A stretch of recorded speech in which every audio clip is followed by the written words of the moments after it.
coverage of the Chapel Hill Regional, part of the 2025 Division I Baseball Championship presented by Capital One. We've moved to the regional final phase on a Sunday night, and that means folks are even grabbing a quick catch of the squeeze play, grilling up some chicken. Now they're ready to come in the ballpark to see the top seed North Carolina, 5th nationally, and the 2nd seed in this regional, Oklahoma, out of the Southeastern Conference for the 2nd time in as many days, because last night the Tar Heels used a 6-run first, pasted the Sooners 11-5, and then Oklahoma, my goodness, this morning eliminated Nebraska 17-1. And back upstairs with Dana Hughes. Wester, I'm glad to have you with us for the game tonight. Carolina's starting pitching, Jake Knapp, Jason DeCaro, they've been as good as advertised. Been nails. To start this tournament the way they did, to have the 1-2 punch that they had was phenomenal. It set the tone for the entire weekend. First with Jake Knapp, you can see his stuff. Everything was working. Totally shut down the Holy Cross bats. And then DeCaro came in right behind him. 3 earned runs, only 3 walks, 15 Ks between the two. I tell you what, it's been impressive to watch these guys grab the ball and take control of the ball game early. Tonight, it'll be interesting. Scott Forbes is going to put Aiden Houck up to the test. He's the number 3 starter, but it's been a tale of 2 seasons in 1 campaign for Houck. You see the numbers in his first 7. His last 6, not as good. Carolina has not won a game that he started since April the 12th. That'll be a challenge tonight, because as we saw this morning and we saw last night, Oklahoma is seeing the ball. Yes, they are. The offense has really stepped up. 17 runs on 18 hits, tied season highs, and they really came on with an onslaught earlier today. They're hoping some of that offense will be brought tonight. Nebraska helped them with some errors early, but boy, Easton Carmichael and the rest of the Sooners have been fantastic. You look at what Skip Johnson's team has done in the last 13 innings. The last 4 last night against Carolina, the 9 today. 22 runs on 27 hits. For some people, that's a weekend. It's just half a ball game for them, it seems like. Stay tuned. Carolina wins. They go to the Supers. It's next.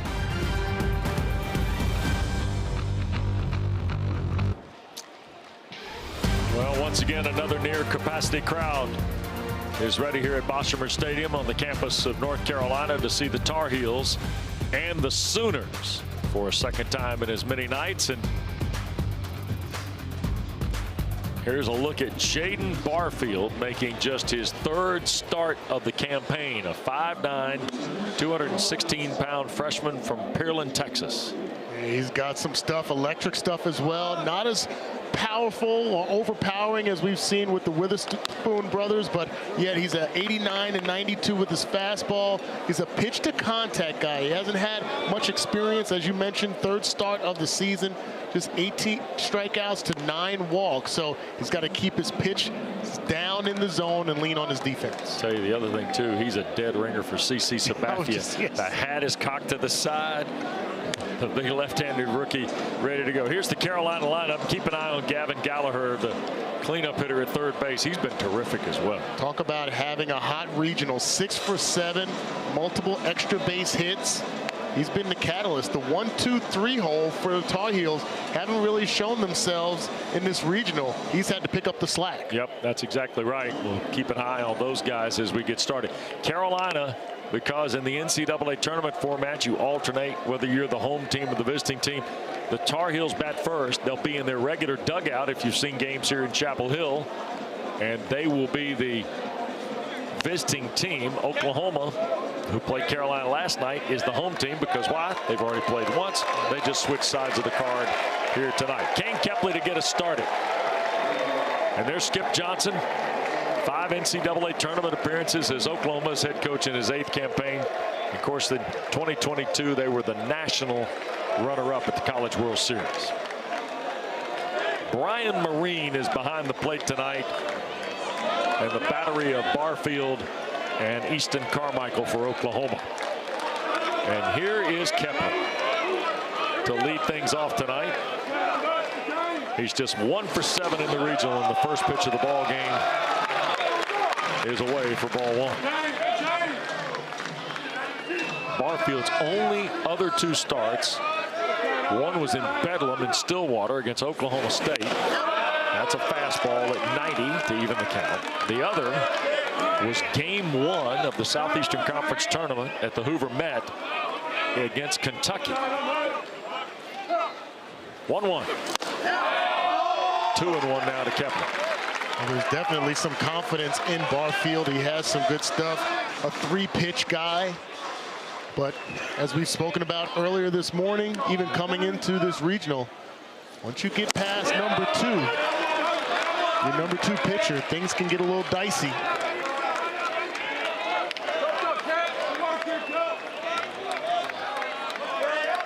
Two balls, 2 strikes to Kepley.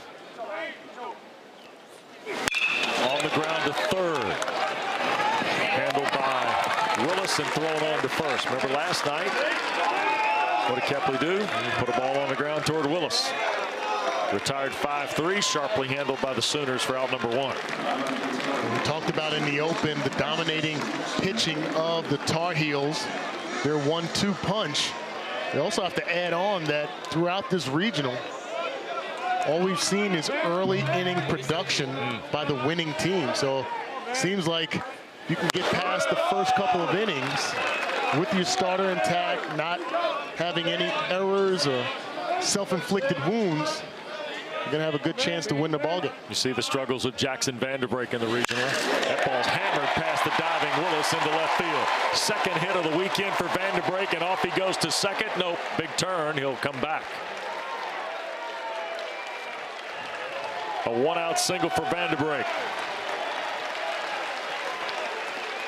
Tar Heels are happy to see Jackson get going here. Drives it right past Willis at third base. Good effort by Willis, and then he stumbles around first base right here. Not sure if that was the deciding factor on going back. It's a nice job by Gamble getting the ball in quickly. No need to roll the dice there. Just take the single. Luke Stevenson 0 for 8 in the regional. Carolina was 10 for 24 last night against Oklahoma.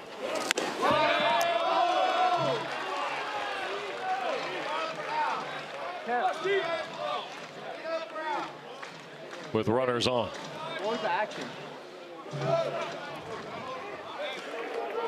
Vanderbrake at first against Barfield, who works from the stretch. Fires away 2-0.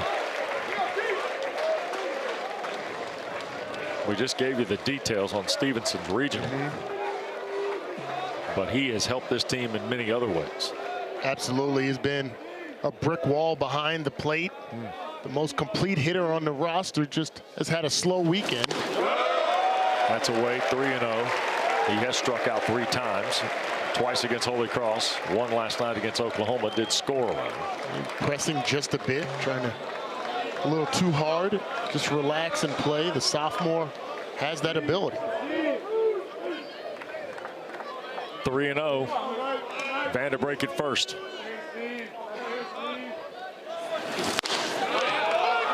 Top of the letters for a strike. Partisans here verbally questioning the call. You watch Barfield on the mound. He doesn't really take a look at the runner. He relies on the catcher and his decision. So it's not your conventional lefty where you are looking at first base, the runner at first base, maybe glancing home, holding him with your head. He's focused totally at home plate, maybe getting a signal from the catcher for a pickoff move or just a gut feeling. 3-1. Ball 4. 1-out walk to Stevenson. So now first and second, 1 out, and Gavin Gallagher.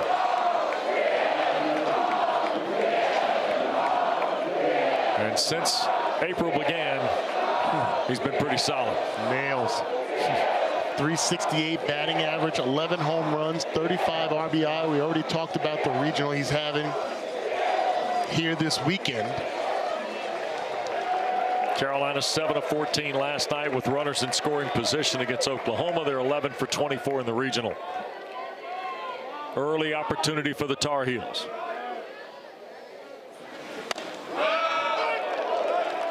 Top of the zone away from Gallagher from Barfield. Got a little pop in the arm. Yeah.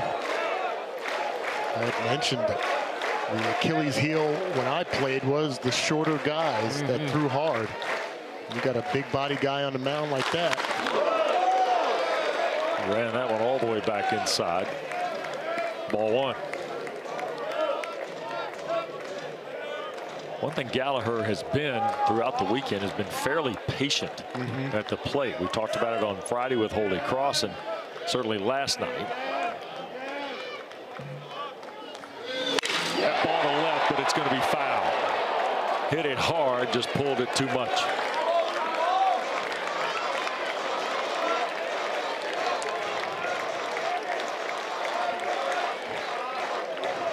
You can always tell when a batter is seeing the ball extremely well. We talked earlier to Easton Carmichael, and he said after the game earlier today about it looked like a beach ball, and seems like with those cuts from Gallagher, it's the same way. 1-2, struck him out. Big win for the freshman Barfield. Out number 2 in the first, and he gets maybe Carolina's best offensive punch. And the elevated fastball has worked for multiple pitchers here this weekend. You see Gallagher trying to catch up to it. Level swing, 90 miles an hour in the upper part, works well for Barfield. First and second, 2 outs. Now Stokely. That's high for ball one. 326 on the year for Hunter Stokely. Only Madera's had a better average.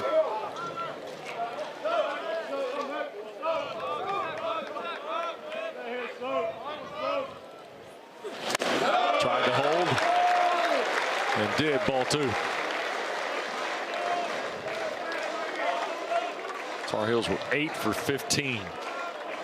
All the stuff in the first inning last night was with 2 outs. Yep.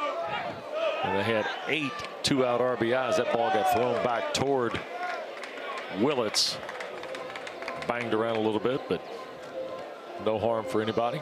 There's been some nonverbal communication between Barfield and Willits every single pitch, and they must have recognized something about the lead at second base to try to sneak and get that pickoff to end this inning. You also want to keep him close so he doesn't score as easily on a single.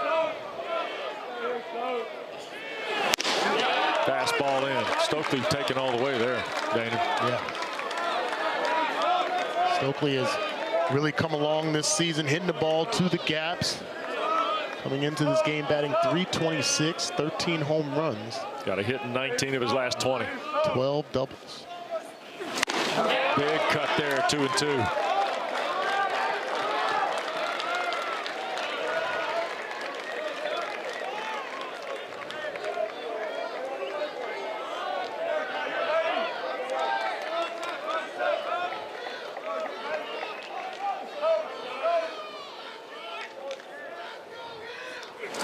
Struck him out. What a win for the freshman. Stokely and Gallagher down on strikes. Carolina leaves 2 in the first off a hit. Back after this.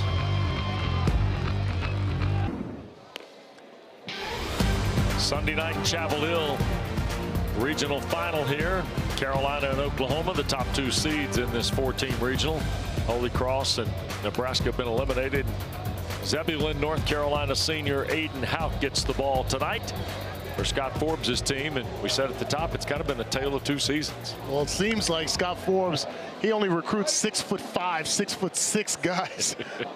But you can tell he definitely has good stuff, 92 to 95 with riding life. So the fastball is going to ride up, the slider is going to ride down and away. He's an equal opportunist with his changeup, which means he has confidence to throw and effectiveness to throw to lefties and righties. But as you mentioned, he's had some struggles, at least the team has had some struggles supporting him for the last month. Here's the look at the card tonight for Skip Johnson, and the guy on deck has been a brand unto himself. Yes. In the last couple days. That's Easton Carmichael. 3 home runs in the regional, 2 more today in the victory against the Cornhuskers.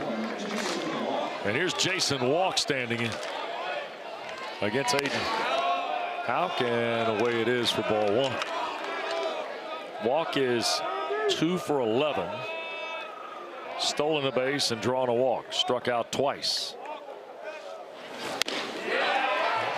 Houck pops the mitt there, 1-1. Yeah, the numbers don't speak about the abilities of Jason Walk outside of those 2 strikeouts, Wes. He's hit the ball extremely hard from both sides of the plate. That's low, 2-1. And he signals back to his dugout about the breaking ball. Does have a curveball as well. That's what we saw. There's a strike. Walk doesn't like the call from home plate umpire Bruce Marine. Jason Walk has 8 home runs and 36 RBIs. Held up. Stevenson may have gotten the bad end of the deal there. And Marine is going to go out and hand the ball to Aiden Houck. Scott Forbes is checking on Luke Stevenson, his catcher.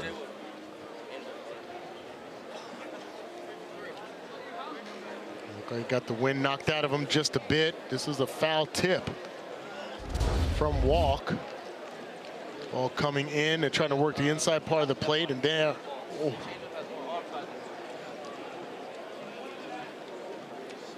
Protective gear. Protects, but only to a certain extent. And so Stevenson's going to stay in the game.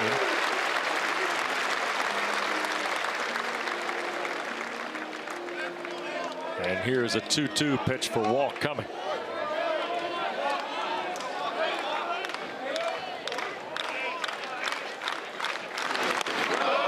Low, ball 3.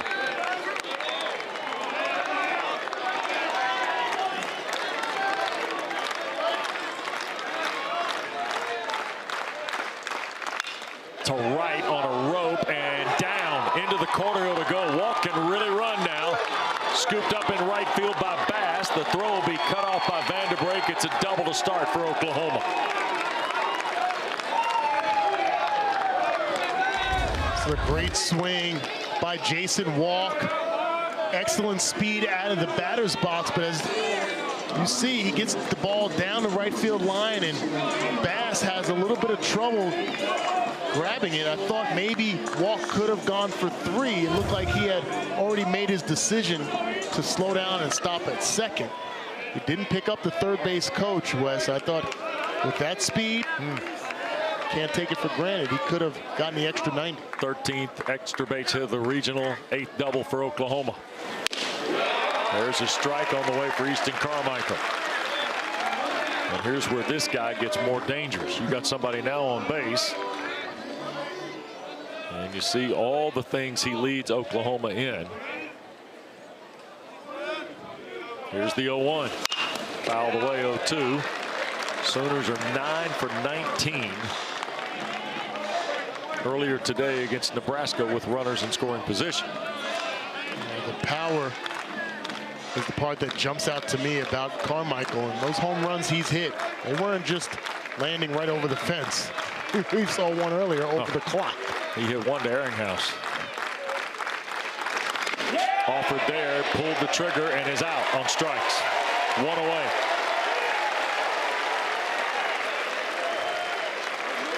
First strikeout of the night for Aiden Houck. Houck, when you're able to get ahead in the count, it opens the door up for all of your arsenal. And right there, a nice job behind the plate by Stevenson. Breaking ball well out of the zone, just Carmichael can't hold up. Sam Christensen will be next. He leads Oklahoma in hitting in the regional, 4 for 7. He's only played a couple of ball games. He's got 3 doubles, a triple, and 3 RBIs, 9 total bases. Has walked twice and struck out twice. He's had a full menu here in a couple games.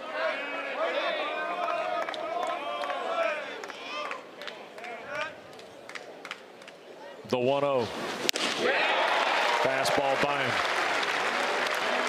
Christensen has done a fine job seizing his opportunities. He hasn't been a starter for each of these games. He's come in and has really done a fine job with those opportunities. 4 of 7 with 3 extra base hits, 4 extra base hits.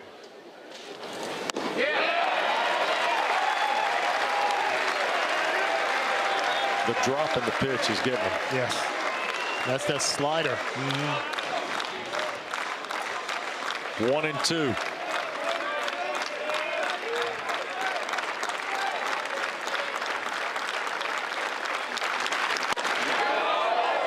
Just missed. 2-2. That's an excellent job by Christensen laying off of that elevated fastball.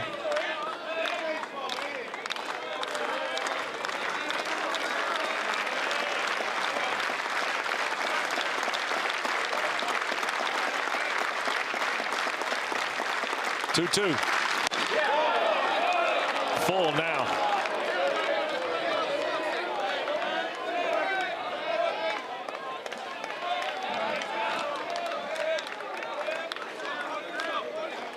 And you see the defense. Shortstop pinched to the middle of the field a little bit. Struck him out. 2 in a row for Houck.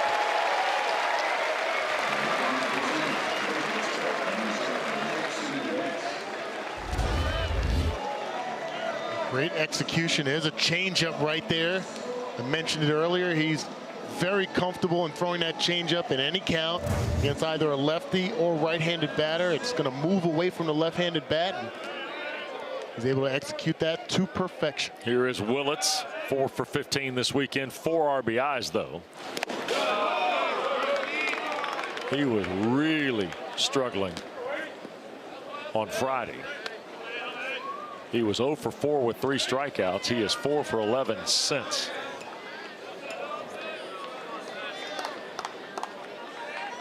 (1-0) to Jackson Willits, the Sooner shortstop.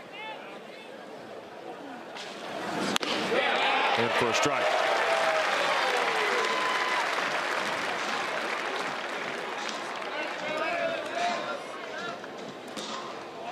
Opponents just 4 for 20 when Carolina gets to 2 outs. Walk is at second. He's been there since about the 2nd pitch of the game.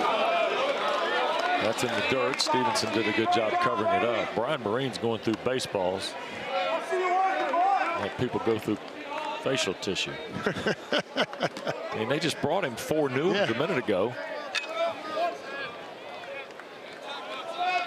Balls get scuffed up. Seeing Houck having a tough time. He spiked a few fastballs.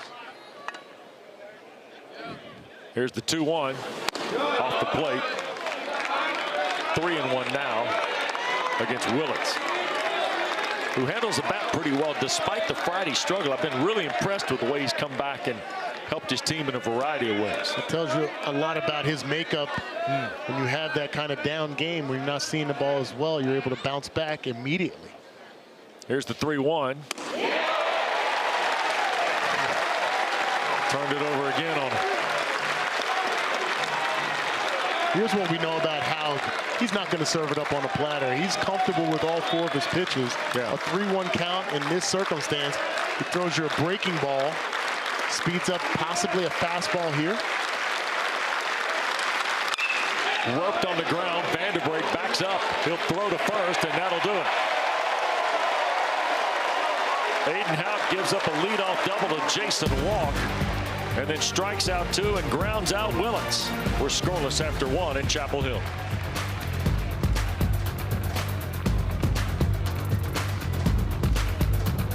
Good inning here at Bossamer Stadium in Chapel Hill. Look at the Tar Heels. You see the record at home, the run production, and the defense to a degree, but 3-1-1 in the ACC series. 27-6 overall. And with the overall record 44-12, we mentioned it already, only 1 non-conference loss. Amazing. Here is Jaden Barfield to work.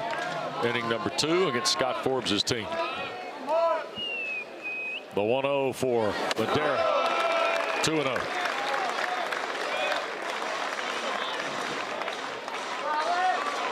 You see the season numbers for Madera and what he's done here in the regional. One of the team leaders. Got to see him in the press conference to kick things off. He and DeCaro.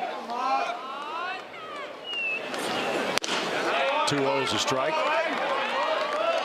It's always funny when you go to those press conferences, Wes, because you get to see a little bit of the personality, but DeCaro was definitely deferring to Madera for a lot of the questions. Out of the way, 2 balls, 2 strikes. It was interesting. Madera was asked about Vanderbrake, who had had a terrific ACC tournament. And he was talking about guys you play with, you know, different personalities. The guy at second, middle infielders. Everybody assumes the combination of plays. That is rolled over up the first base side, foul. And Madera was almost as if Vanderbrake had brought him out of his shell. Vanderbrake talks all the time. He's very vocal. He gets me to be vocal.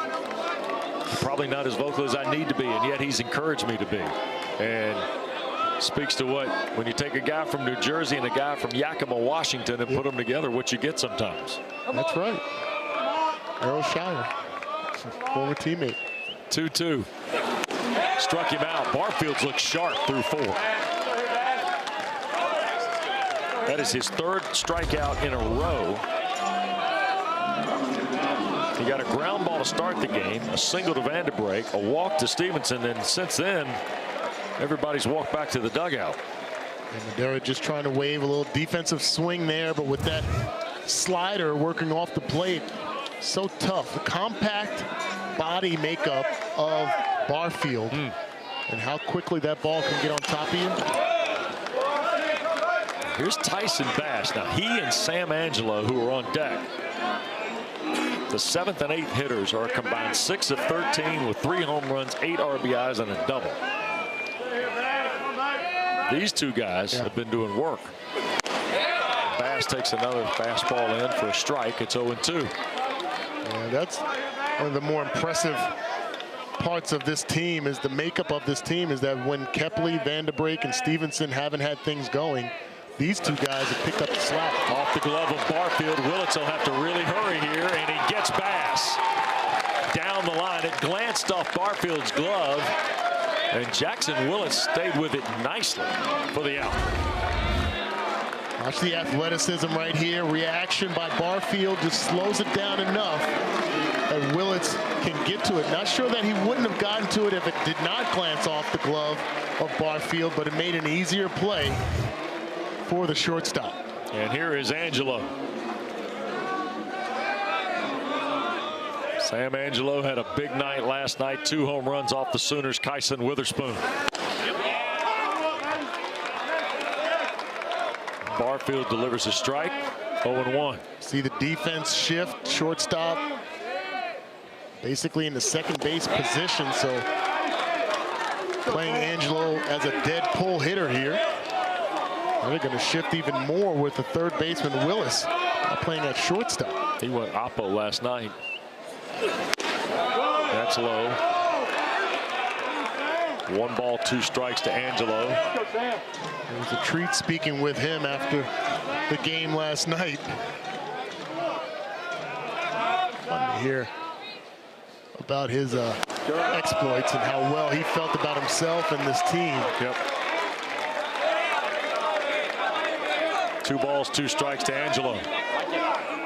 Scoreless here in the 2nd in Chapel Hill. 2-2. Toward walk in center, but right at him. Tar Heels are retired in order. 3 strikeouts for Jaden Barfield. Oklahoma to the plate next.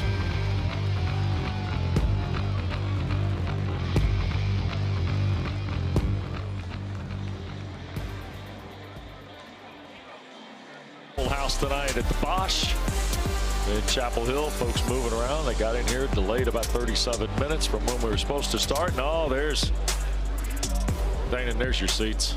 Yeah. Come back and we do a regional here again. You want to sit out there, don't you? One of the most fun games, the most electric atmospheres I've ever been, because you're doing the games in the booth, played the game for a long time. Right. I'm sure you can ask a lot of guys, have they ever felt like a fan? Have they ever gone to a game and just felt like, I am a fan of this game? And for me, it took a long time for me to be a fan, but I will tell you, the seats that I enjoyed the most were those seats out in the outfield. Gamble tried to hit one there, pulled it foul, way down in the.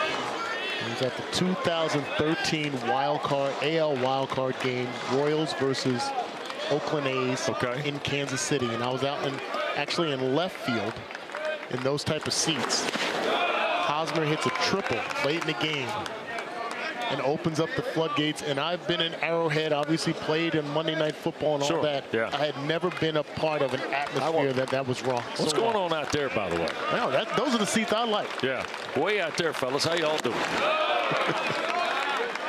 They got squeeze play set up out there, you think? I think they got everything out there. Definitely coolers. Guys look good out there, too. Look like they got things taken care of. 2-2. It's the beautiful thing about college baseball, because stadiums are built within the physical plan of campuses, obviously. And, you know, if you've been to Mississippi State, it's unbelievable in left field. If you've been to Georgia, there's the hill. Yep. On the right side, Gamble fouls that away. It's still full of 3-2. And the nooks and crannies at ballparks always fascinate me where people end up watching. Now, Carolina likes those seats in there. You know why? Because they've cut a hole in the fence for people to watch. Yeah. That's how you know. Yep. And then you've got the people at the top of the field hockey stadium looking over. There's a ground ball to the first base side. Stokely backs up on it. He'll flip to Houck. Steps on the bag for out number 1. 3-1 cover. Now, as much as I like the idea of right field in the fence, there's where we need to go. Yeah. That seems like a party out there. We got all the room we want. We got friends. They'll be on the wall. But you can't sit down. That's the only thing. And what's my man doing here now? He's chilling. He's chilling. Another day at the park, littler. 1 out for Branch. Squared the bunt, pulled it away when the fastball started rising. Freshman from Lucas, Texas.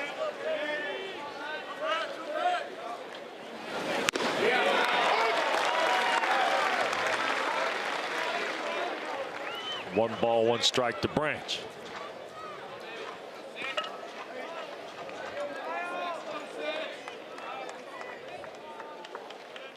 And the pitch.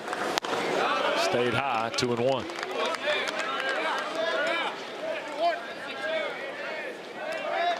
We've still got elimination games going on tonight. We've got a couple of regional finals underway.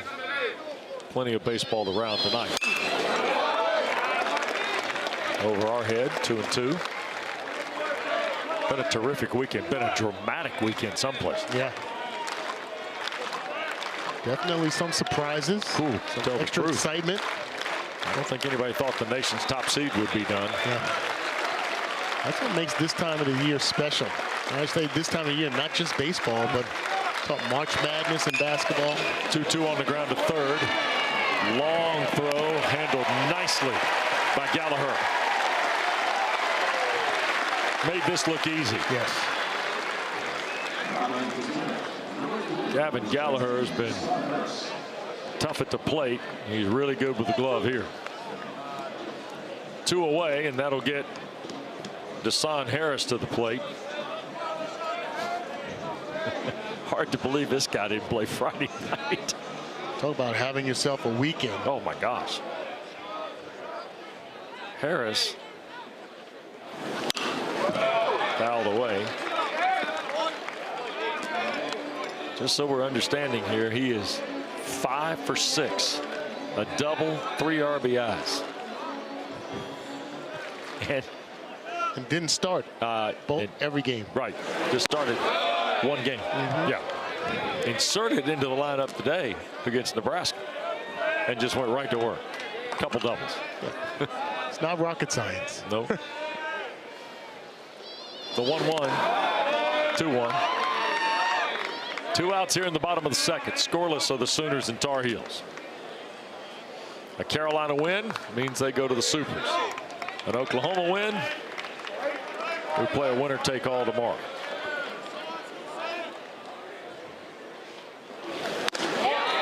Off the plate, 3-1.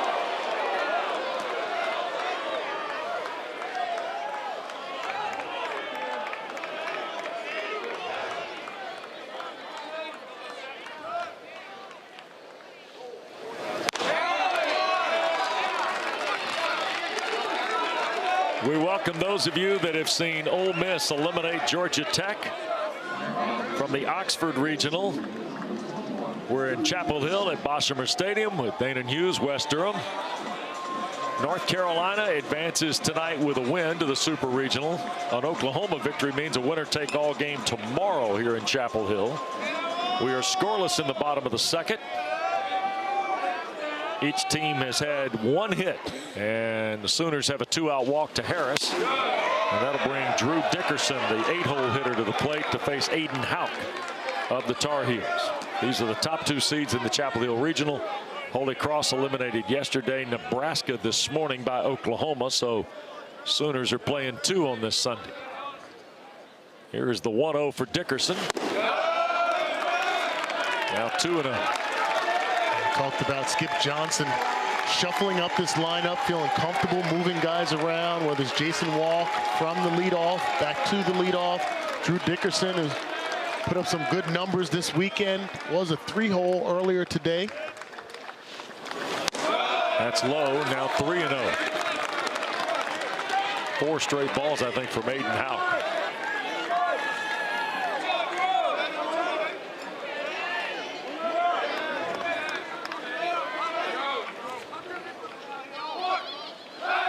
Throw back over to first. Deshaun Harris dives in. Deshaun over at first base, 5 of 6 in stolen base attempts.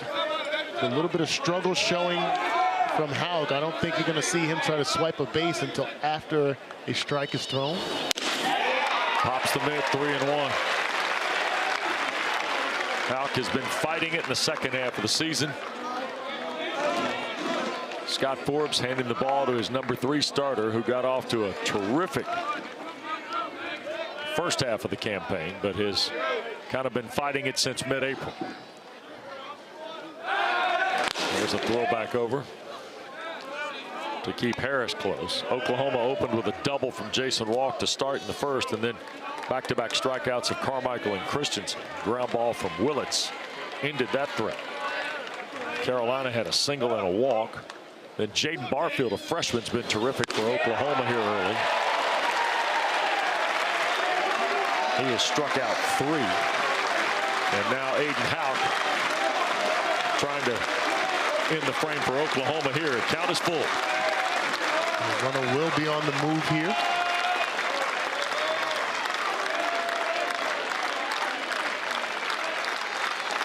Runner goes. Strike 3. Aiden Houck retires Dickerson. Oklahoma leaves 1. We're scoreless.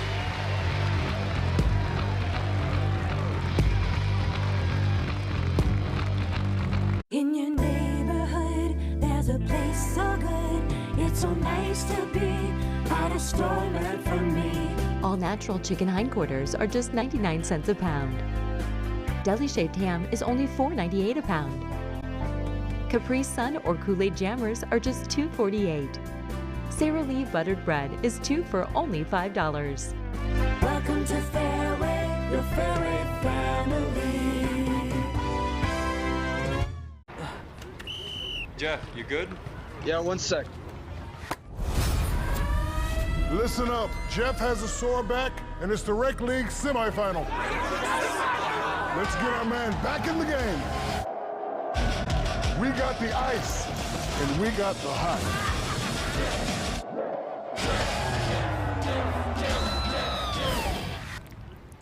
Ice works fast, heat makes it last. Icy Hot, you're so back. Fire it up. The all-new Dragon Flame Grilled Whopper is here at BK. Bold, juicy, flame grilled, and ready for adventure. Experience a new kind of flame at Burger King. How to Train Your Dragon, coming to theaters June 13th.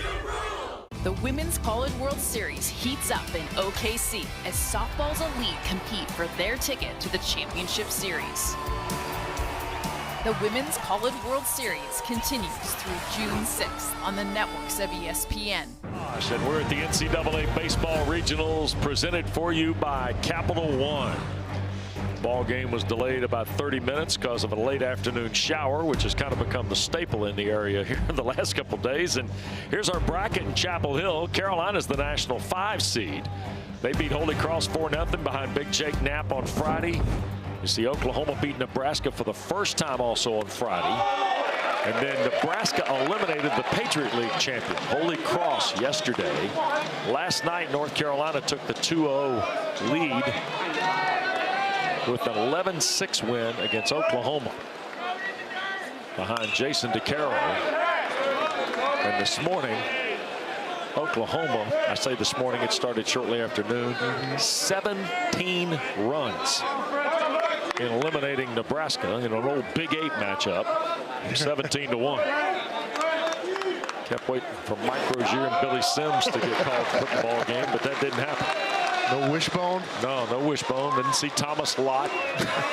Irving Fryer. Didn't see Eric Crouch. Didn't see Eric Crouch. Steve Entman. Didn't see any of those. Or Dean Steinkühler. That's who I'm thinking of. The big lineman. There's a chopper to first. Christensen will handle it. Step on the bag to retire Carter French. Steve Entman played at Washington, I remember. Right. Played against him. Steinkühler played at Nebraska. He was one of those guys. A lot of great names, great teams. Well, here we go. This is Kane Kepley, whose walk-up music is the Lion King. So Tar Heel fans throughout the year have come with animals every time Kepley stands in. There's a strike.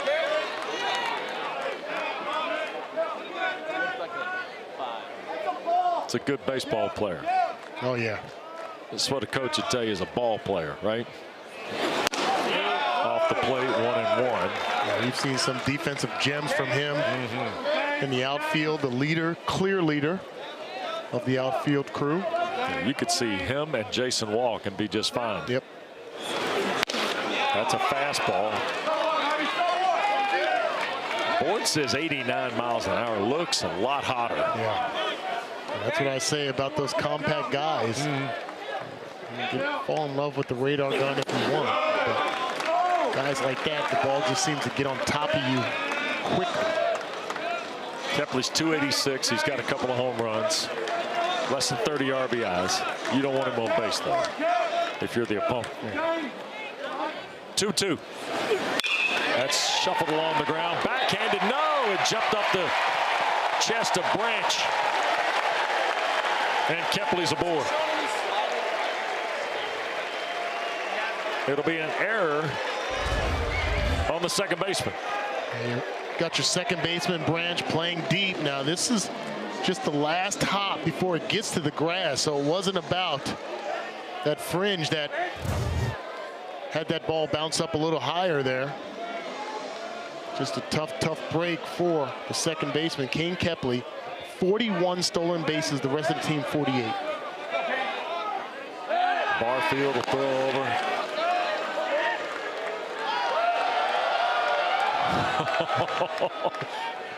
Do not blink, do not make an error. Kepley will be on second base. Love that attitude right there. Slides back, ball goes back to Barfield. Oh, gotta pay attention.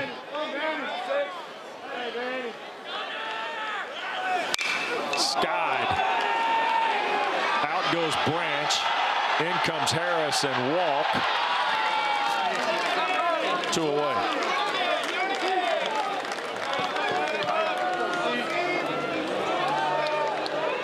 A very quiet out for Vanderbrake. Yeah. And here's Luke Stevenson. You see the 18 home runs. It has been a pretty quiet weekend at the plate so far for him. He's about due, though. That's the scary part. If you're Skip Johnson in the Oklahoma dugout. Not about if, it's about when. fastball in for a strike. There's a nice job by Barfield changing things up with Kepley at first base. He's gone with the high leg kick, did a little bit of a hybrid slide step there. I think they're going to go over to first base on the pickoff move soon. There it is. So a strike to Stevenson. Here's a look at Carolina. The 1, 2, and 3 hitters, just 2 for 23, 4 runs. Everybody else is hitting almost 420.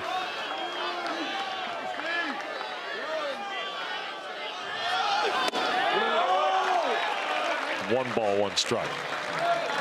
Thing about Barfield, and when he comes set, if Kepley goes on first movement with a high knee kick, Barfield's going to have to speed things up to get the ball over to first base and Christensen to be able to turn things around.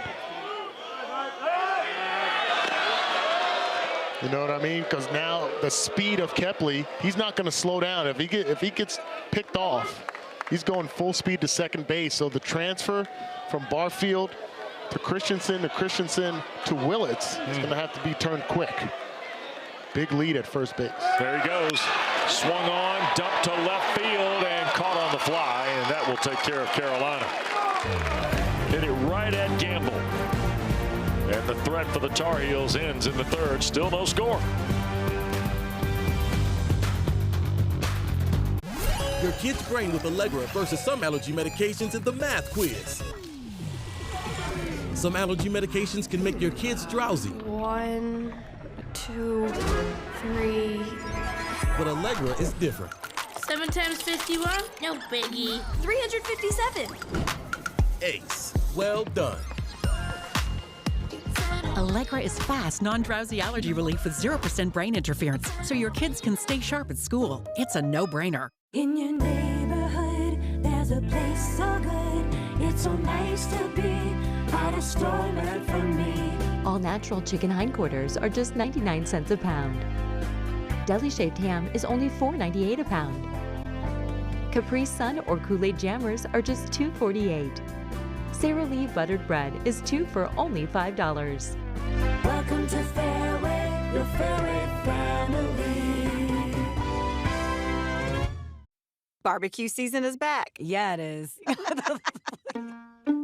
Hey, it's Ellen. And this is Sarah Beth. And a little thing we love about the Chick-fil-A Smokehouse Barbecue Bacon Sandwich is that zesty barbecue sauce. I love that it was a little sweet, a little tangy, and with the mac and cheese, I feel like I tasted the brown sugar bacon first. It was the absolute best combination. Pro tip, 3 sandwiches are always better than 1. Real guests paid for their testimonials. The NCAA Baseball Regionals are presented by Capital One. What's in your wallet? Scoreless, we go to the bottom of the third. Dawson Willis, Jason Walk, Easton Carmichael against Aiden Houck. And we mentioned this at the top. There's a look at kind of the splits of Houck's season. In first 7, you know, he's winning. Yes. Last 6 now since mid-April been a fight. And he's got his hands full here. 9-1-2 for Skip Johnson's team. Willis showed but bounced away, so ball 1. It was interesting when we spoke with head coach Scott Forbes. He said it's been a luxury in feeling like he has 3 Friday night starters, and he's including him in there. Swing and a miss. 1 ball, 1 strike.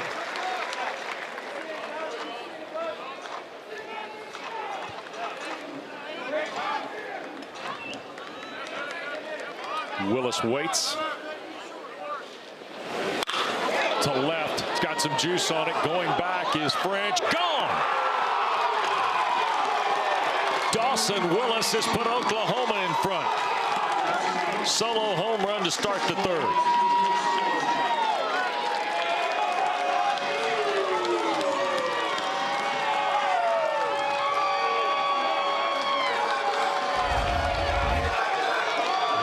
We bang it with those long arms. Dawson Willis is able to get full extension, puts a charge into that over the left field wall.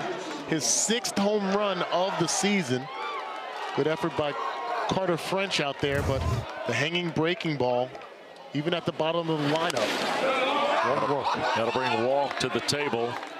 14th extra base hit of the regional for Oklahoma. It's their 5th home run. Remember, 3 of them have been hit by the guy in the on-deck circle, Easton Carmichael. Jason Walk, who had a double to start the game, fouls that away into the grandstand along the third base side. Pretty good catch out there. Look at this. Everybody's got to step up. With the glove, we got a glove. Nice. Might have saved somebody from being decapitated over there. Reached over 2 people, by the way. Have you ever caught a baseball in the stands? Once. Once? Yeah, caught it off the bounce, so it didn't count. I dropped one. Of course you did. And what did you do for a living? I know, right? What were you for a living? So disappointed a wide in myself. receiver. You dropped the baseball. Disappointed in myself. Oh, imagine the people with you. 2-2. Walk gonna strike out. He'll be retired. 2-3. So 1 away after the home run from Willis. And we told you Easton Carmichael's got 3 of them. Here's Friday night's version. And then this morning, early afternoon, they'll just have 2 of these. Yes. And that second one, by the way, way over the scoreboard. And here he is again, the talented Sooner catcher with 1 out, and Oklahoma now leading 1-0 on their second hit of the ball game, the home run from Dawson Willis. Carolina only allowed 2 extra base hits in the regional, 2 doubles before the home run by Willis. Changed speeds and fooled him there. 1-1 to Carmichael. That's the same exact pitch that he struck out on in the first inning. Maybe not seeing the off speed as well against Haug. That's a fastball strike,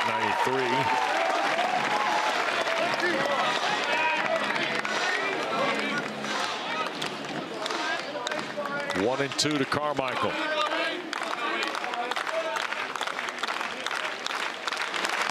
That's Lau in the dirt. 2-2. I think if you're Haug, you got to be careful about going inside against Carmichael. He has extremely quick hands. Down and away. 3-2 in the dirt.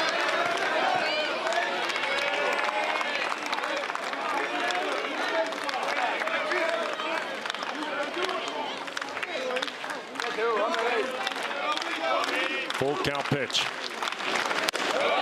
Ball 4, Carmichael aboard. So the home run by Willis, a strikeout, a walk, and now 1 out pass for Carmichael.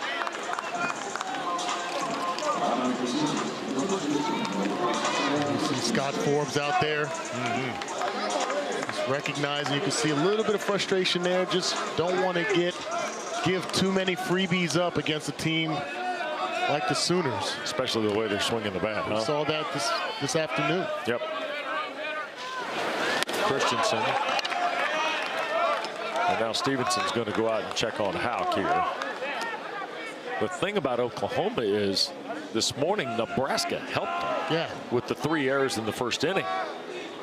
They ended up with 5 for the ball game, but Oklahoma was ready to go, and that's the thing we talked about with Skip Johnson in game day. And their ability to take what was a disastrous start here last night against Carolina, process it for the last 4 innings of the game last night, and then come back this morning with the mission. Well, I thought it was key when we spoke with Skip Johnson during that game. Yeah. He said, you know what? With Kyson Witherspoon on the mound, that should have been a 6-pitch first inning. And I'm sure that's the message that he's presented to the rest of the team, is like, hey, guys, we played as bad as we possibly could.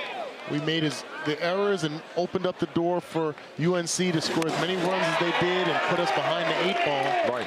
But if we play our style of baseball and we throw and catch, like he said, play catch, been six pitches and we'd have been in the dugout. Yep. 1 ball, 1 strike to Christensen. Haug's got Carmichael at first, who runs well. That's low, 2-1. Aiden Houck is 0 for 4 on first pitch strikes this inning. He's just 2 for 12 in the ballgame.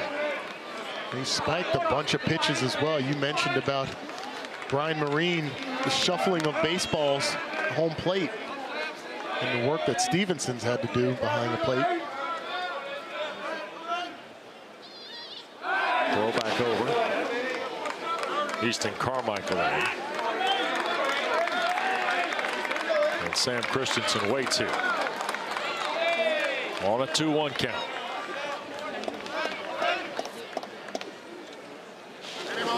That's away, 3-1.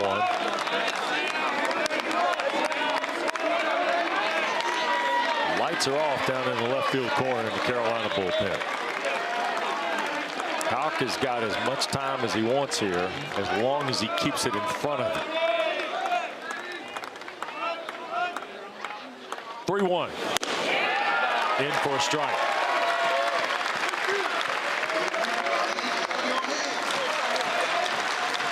Just for Houck, it may take a little bit to shake off that bomb hit by Willis.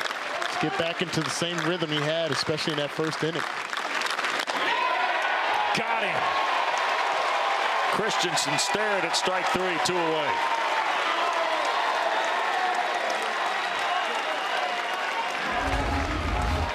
Christensen did not like this strike call. It's a great job on the frame behind the plate. A little help from Stevenson to get the second out. 5 Ks now for Aiden Houck. And here is Jackson Willits, who bounced to second in the first. Carmichael down at first. There's one turned over foul at first. With a roll by Todd Butler down there coaching first for the Sooners.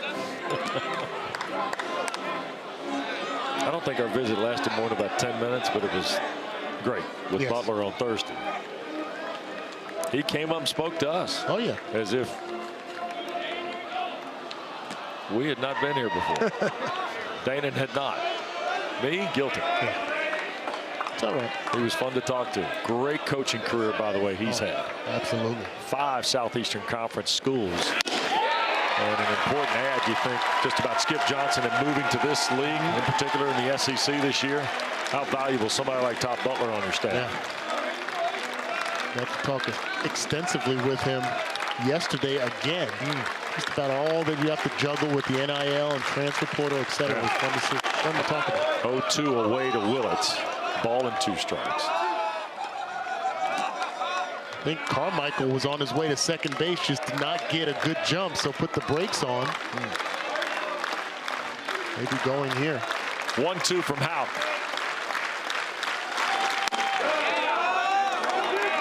That was up and out, and Carmichael was kind of leaning again. Yeah.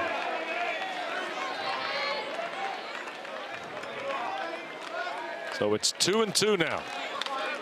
To Jackson Willits of the Baseball Willitses of Oklahoma. Runner goes, Willits swings, past Stokely at first and into right field. Carmichael stopped at second. He will advance to third. They'll be at the corners and 2 outs on a 2-2 single off the bat of Jackson Willits. And this worked out well. Could have been detrimental for the Hoosiers, as you can see. Willis does a nice job driving it past the first baseman. He's relegated to holding the runner on, and Carmichael, as he rounded second, even with 2 outs, just kind of had a brain freeze right there. Thought the line drive, and he'd have had to stop and put the brakes on, but he was fortunate to still get to third base. I don't think on that hit, Wes, he would have been able at full speed, even with the stolen base attempt, to get home. Yeah. So runners are on the corners here. 3rd hit of the night, 2nd of the inning for Oklahoma. Another run 90 feet away. And there's a fastball to Gamble. He bounced to first in the 2nd.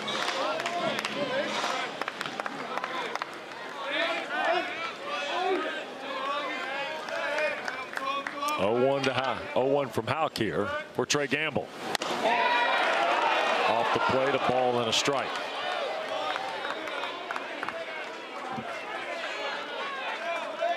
27 pitches in the inning. 72 in the game for Aiden Houck. That's low, 2-1.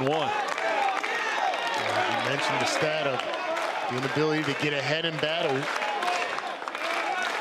Just creates an uphill battle for Houck. And the engagement of the defense takes a little bit of a hit as well. 2 balls and a strike. Ground ball rolling toward Vanderbrake. He'll scoop, throw, and that takes care of the threat.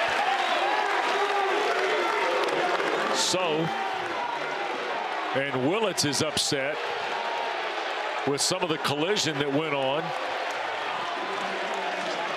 What happened was Vanderbrake was fielding the ground ball as Willits was going from first to second. He kind of bluffed to try to distract Vanderbrake there, and Vanderbrake, as he threw it to first base, had some words for Willett at second. So a little bit of chirping going on. I understand that some players might think that's a little bit Bush League. I do not. Yeah. It's a ground ball. You focus on your job. There's no need to chat about it. Timeout. They'll exchange. Umpires are talking.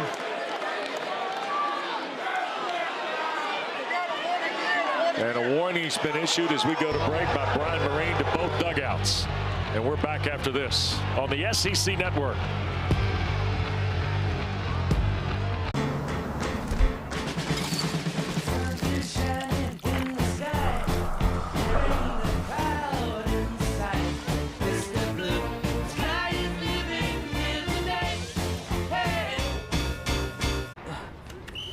Jeff, you good?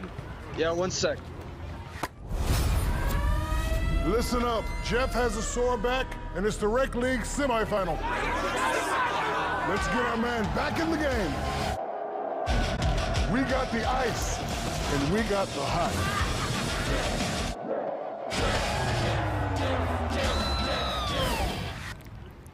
Ice works fast, heat makes it last. Icy Hot, you're so back. Fire it up. The all-new Dragon Flame Grilled Whopper is here at BK. Bold, juicy, flame grilled, and ready for adventure. Experience a new kind of flame at Burger King. How to Train Your Dragon, coming to theaters June 13th. Robo Assistant, ready. Well, now that we're married, we need help merging our finances. Choose from these options: investing, insurance, retirement planning, college funding. I have so many questions. Here is a link to our FAQ page. Was this information helpful? Go with no. Sometimes humans are just more helpful. I'm sure you have questions. Farm Bureau Financial Services. Insurance, financial planning, all in one place. Please rate my service.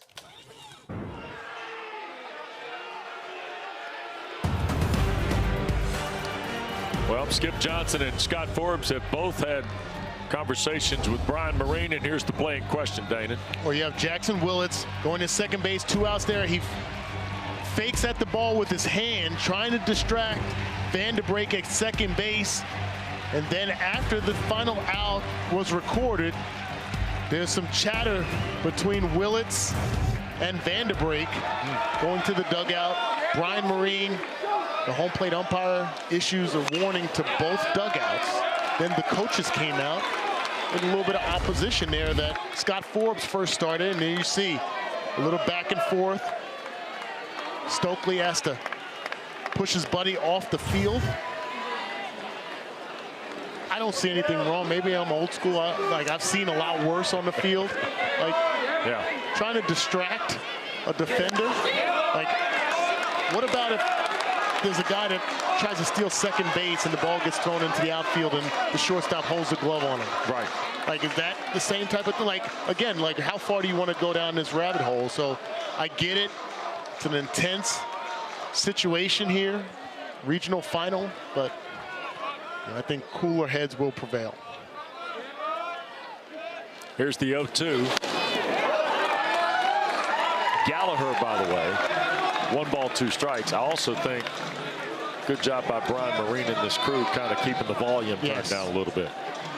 I agree. Because the minute the crowd saw Vanderbrake and Willits kind of stare off, that turned the emotion up a little bit around everybody.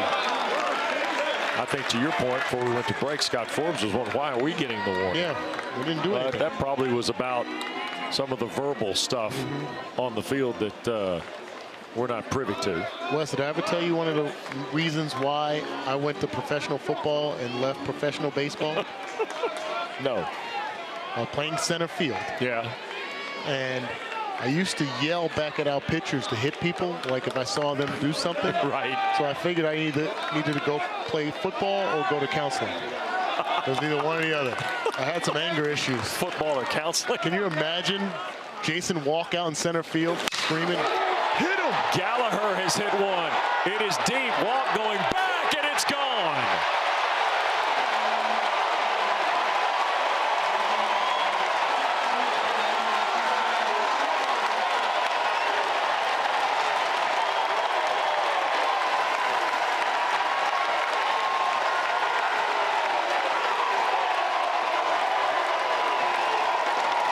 .397 and 107.6 on the velo. Third baseman staying hot. Fastball grooved right down the middle. Belt high. We talk about a picture perfect swing.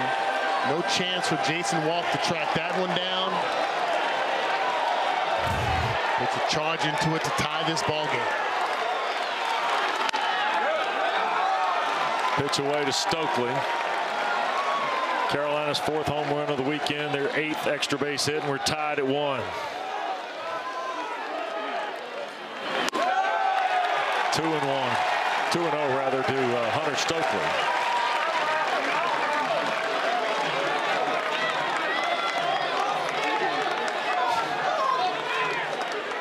First home run Jaden Barfield's allowed this year. Stokely hacks away. 2-1. Now Gallagher took off around second. Had a smile for Willits. Yes. That's the way you can get around the warnings. Just don't say anything. Just give a little nod. You never want to stoke the fire just a bit, but that's how you rebound. Let the bat do all the talking. 3-1 to Stokely. Boy, Gallagher's been fun to watch. Yes, he has. Hit him.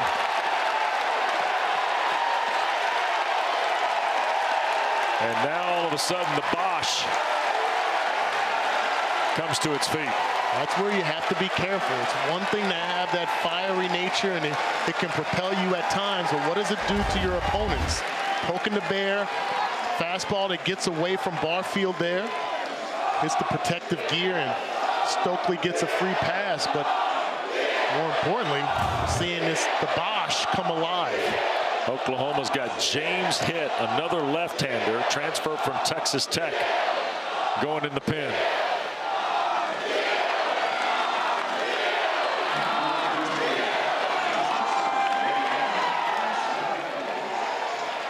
And here is Madera. By the way, there's no surprise that Skip Johnson's lined up his lefties for tonight. Yeah. Carolina 0 for 4 with runners aboard. In the dirt, ball 1.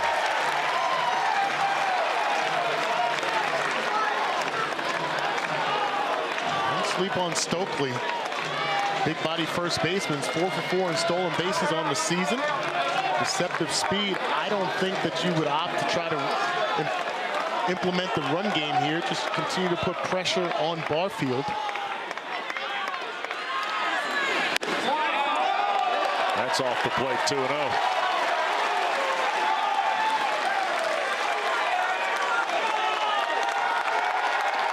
And now, here comes the head coach of the Sooners, Skip Johnson. And whatever happened to end the inning a moment ago just brought the crowd to the table now. Everybody was kind of moving in slow motion here. You got the fans, the student section out there waving at the bullpen. Quick reminder to you, Men's College World Series starts on Friday the 13th, 2 o'clock Eastern. It's exclusively on the ESPN family of networks. For more information, log on to NCAA.com, the official online home for all 90 NCAA championships.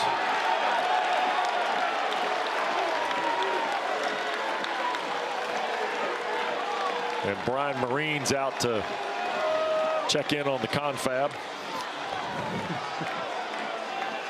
And Skip Johnson's still visiting, and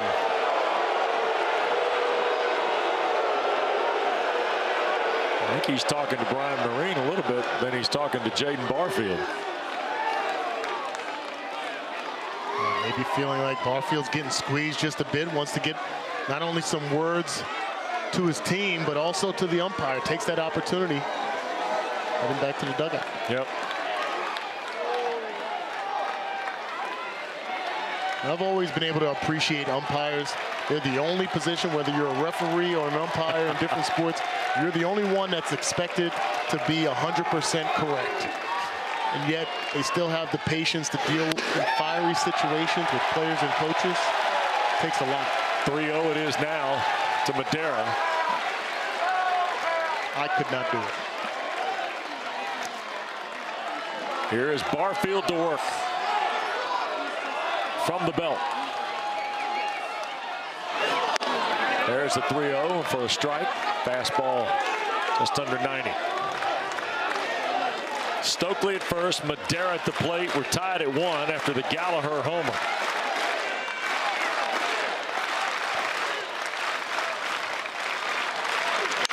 Fouled away, we're full.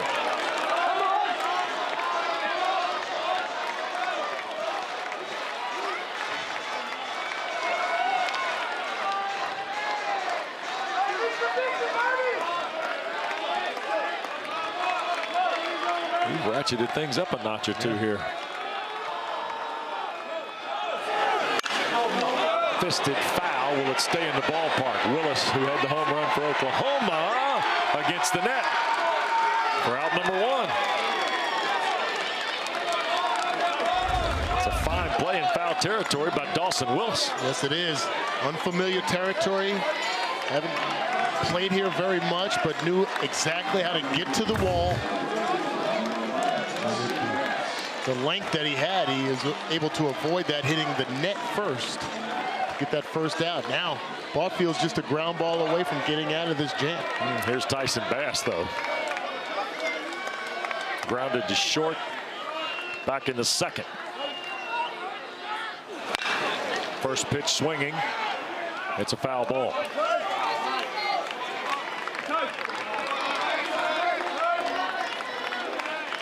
0-1 to Bass.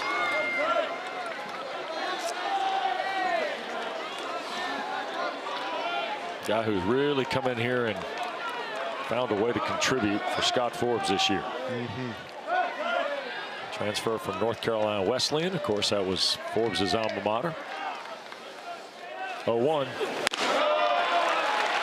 Fastball up, ball and a strike. To the point that Bass is one of these guys, we keep talking about underrated guys for Carolina. You get a variety of answers. I mean, Bass is just one side of the discussion. Madera is a guy Scott Forbes thinks might be the most underrated. There are other people that talk about, you know, somebody like Stokely. Gallagher has now emerged. Obviously, his numbers would tell you different. Carter French could make a case. That's why Carolina's 44-12. 1-2. Scott on the right side. Branch out, Harris in. He's calling for it and drops it. Stokely's going to be out at second.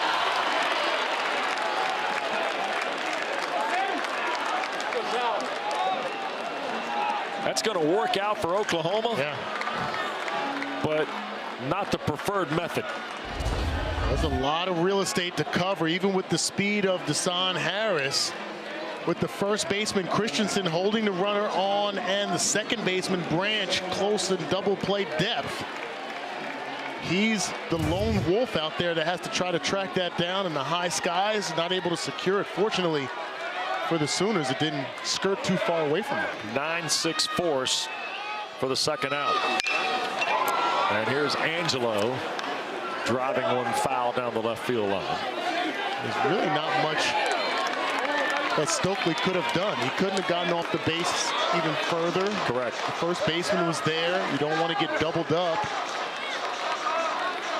Take your medicine. One way or the other, seemingly that's what was going to happen. Is what we have here. Guy at first, just 2 outs. Just a different route there.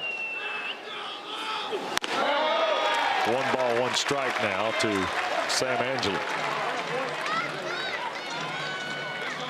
Oklahoma had James Hitt up in the bullpen. A left-hander who has not appeared yet in the region. Could this be a place for Tyson Bass to try to swipe his 13th base?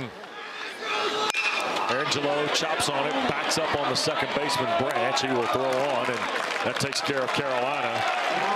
But the Tar Heels tie the ball game. Gavin Gallagher's solo home run. Skip Johnson, coach of Oklahoma, joins us next.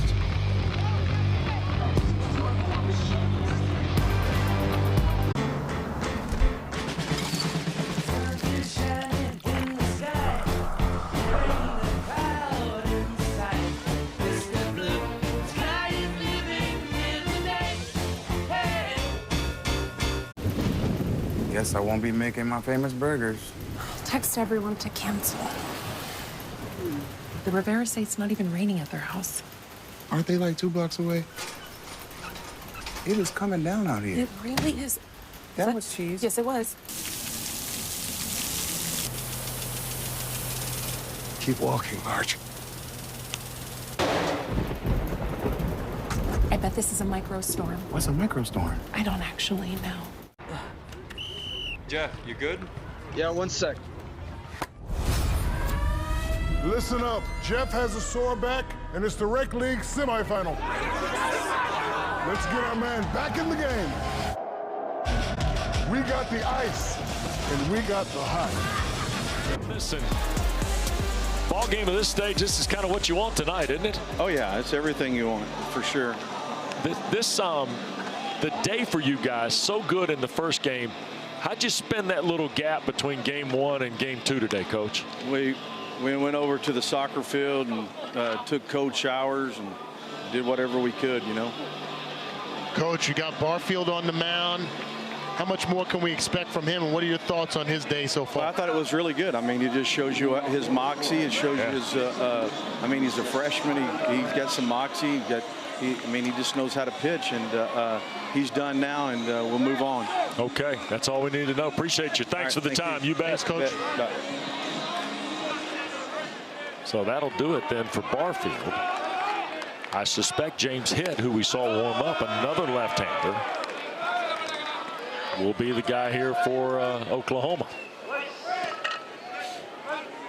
Carolina ties the game in the 4th. This is Branch, who helped retire the Tar Heels a moment ago. 2-0.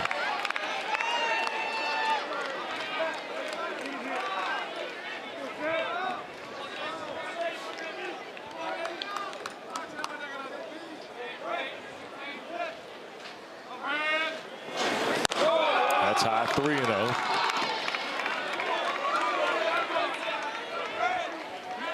Aiden Houck gave up the home run to Dawson Willis. Oklahoma's got 3 hits in the game. Carolina's got 2. There's a 4-pitch walk to Branch. Or no, it's a strike. Sorry, 3-1.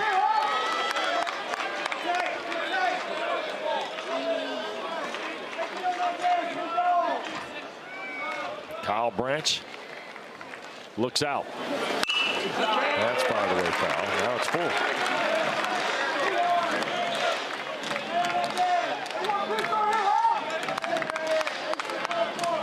Sooners put 17 on the board this afternoon to eliminate Nebraska.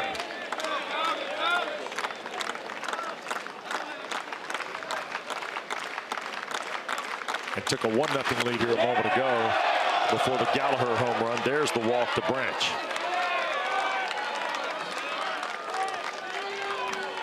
Third walk of the night issued by Houck.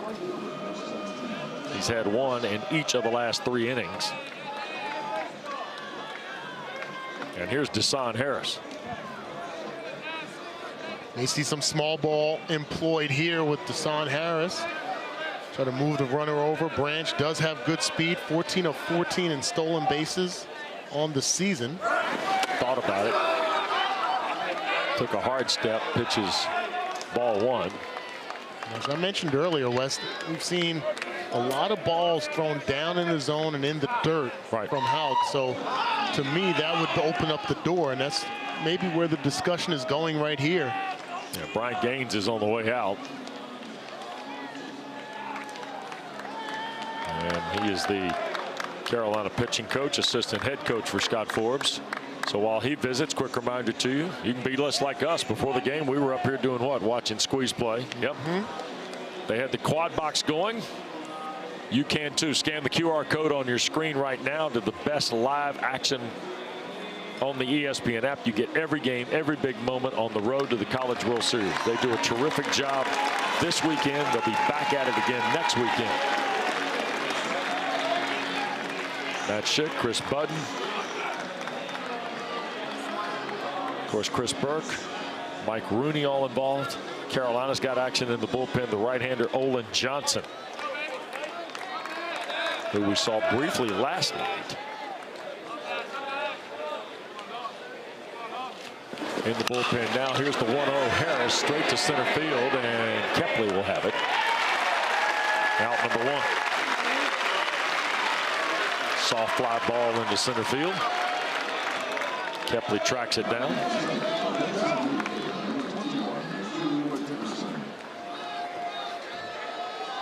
And Deshaun Harris is 0 for 1 with a walk. And here's Dickerson, who was called out on strikes in the second. So Dickerson Park went over the right field fence. Game 1 of this regional. Got fooled on the breaking ball there. He's had some trouble. That first strikeout in the second inning was 3 straight breaking balls. Caught him looking. There's one off the plate. First pitch strike for Houck. 0-1. In for a strike. 0-2.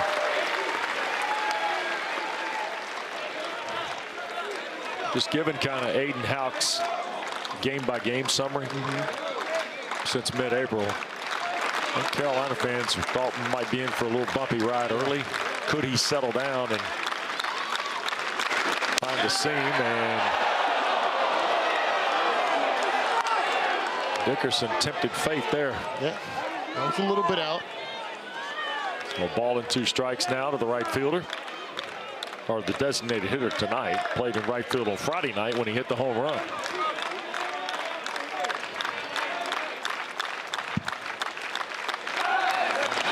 In just a bit. We're not going to let Branch get a stride. Call being a complete pitcher on the mound, controlling the run game, force the team to play at your tempo. That ball ripped foul. That might be over in the Avery Dorm construction site.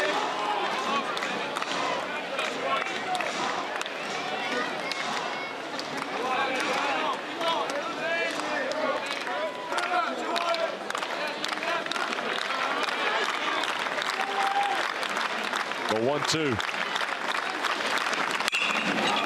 Another foul ball out of play. Houck has to be careful about allowing Dickerson to extend those arms.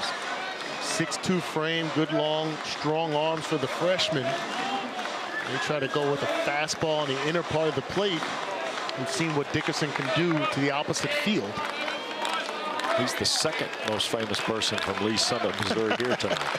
Dickerson is. Struck out. Breaking ball from Houck. Got him again. 2 away. The most famous person from Lee Summit is Dana Hughes.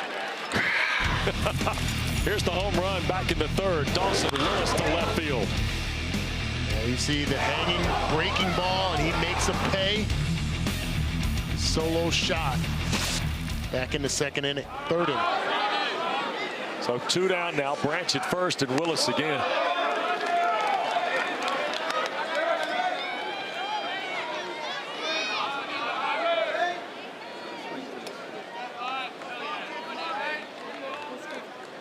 With the home run earlier. Willis 5 for 13 now in the regional. Came in at 229. Division II transfer.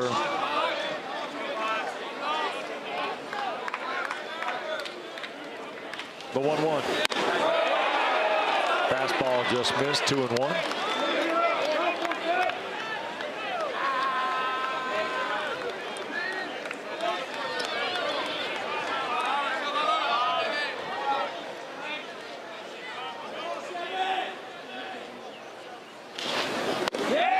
Did he go? Did, says Derek Everett. 2 balls, 2 strikes. And this breaking ball, the spin rate on this breaking ball from Haug must be exceptional. Seen multiple right-handers just baffled by it. 2-2. Full now. And Stevenson with a signal for the infield. Just reminding everybody it's 2 outs, so the runner is on the move. Every play needs to go to first base here for the infielder.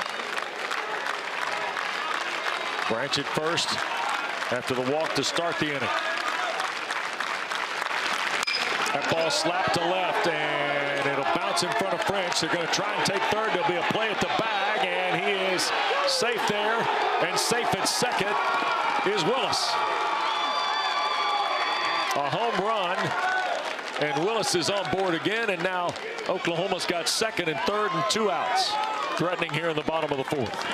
Any young baseball player that aspires to excel at the highest level needs to watch the base running here on display.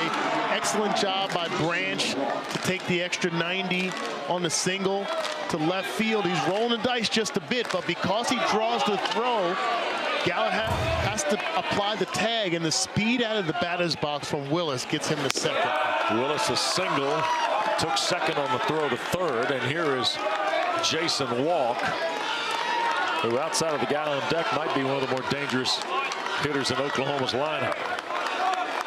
2 down, and it's 1-0 from Haug. That's low, 2-0. Yes, I don't know about you. There are different schools of thought in loving the long ball, loving pitching duels. One of the aspects of the game that I really love that gets my juices going is base running. Yeah. Great base running, man. It's like an art to watch. 2-0. Walk waits. It's 3-0.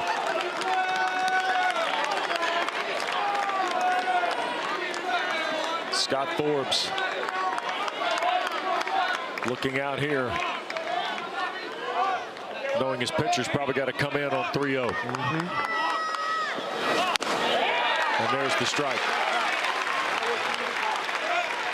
Olin Johnson's been throwing in the Tar Heel bullpen in the left field corner.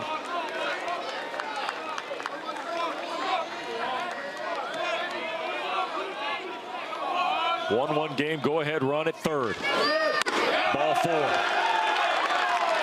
2 walks in the inning, 4 in the ball game now for Aiden Haug. There's Olin Johnson, the right-hander.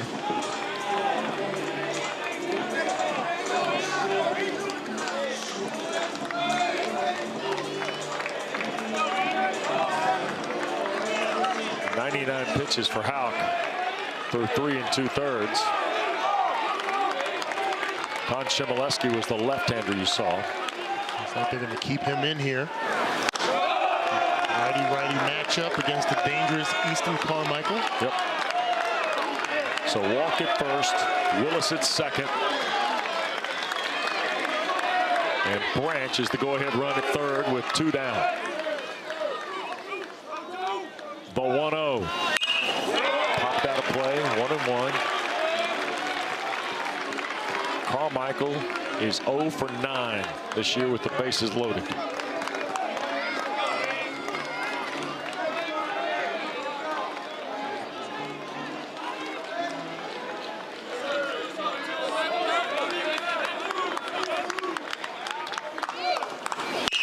On the ground to third. Got by, and it will drop in, and nobody is able to scoop. And Branch scores to give Oklahoma the lead. Gallagher tried to scoop it. It'll be an error against the Carolina third baseman. Yeah, this is a tough play. A tricky hop. In-betweener there. Tries his best to glove it. Knows he's going to have to rush to throw to first base. That's the only play to be made to try to end this inning. And you see the frustration of Haug right there. Got himself the ground ball. Just unfortunate with the outcome. And that's going to be it for Aiden Haug. He gets 3 2/3 innings. Oklahoma's taking the lead, though, at 2-1. And Carolina's going to make a change here. So Aiden Haug's evening is over. He'll leave the game trailing. And Olin Johnson. Oh, it's going to be Tom Chmielewski next.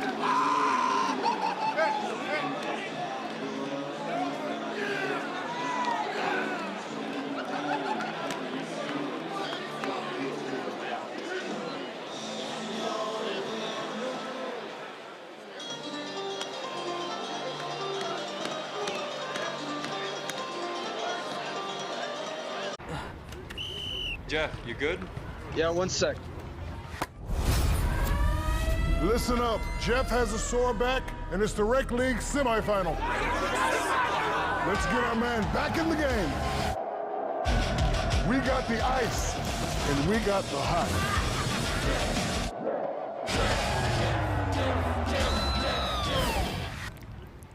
Ice works fast, heat makes it last. Icy Hot, you're so back. Fire it up. The all-new Dragon Flame Grilled Whopper is here at BK. Bold, juicy, flame grilled, and ready for adventure. Experience a new kind of flame at Burger King. How to Train Your Dragon, coming to theaters June 13th.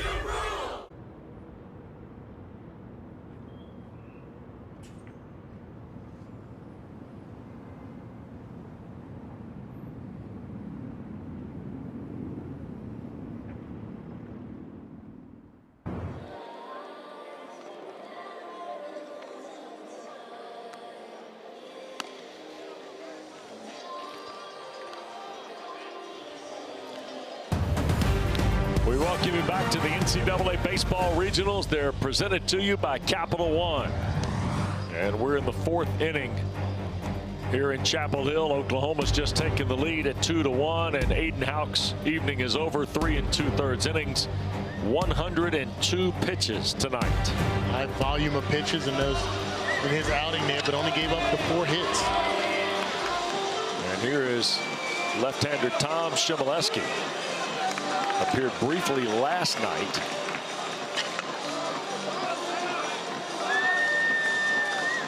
And allowed 2 hits. And now Christensen waits. And ball 1. This may be a matchup situation to bring Chmielewski in, lefty versus lefty against the dangerous hitting Sam Christensen. You see, he's 306 against lefties, 231 against righties. 2-0. Partisans here in Chapel Hill. Not happy. 4 hits for Oklahoma. 1 in this inning. That's off the plate, 3-0. Tough circumstance to be brought into.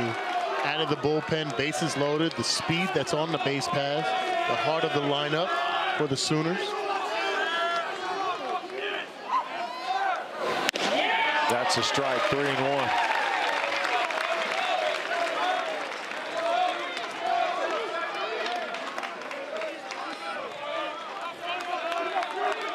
Three balls and a strike to Sam Christensen.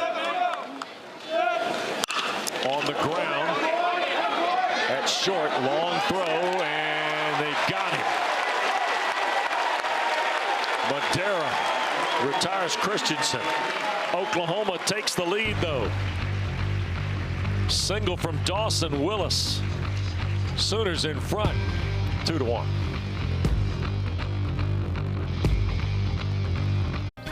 If it's summer, Frank's got you covered with these sizzling deals at Fairway.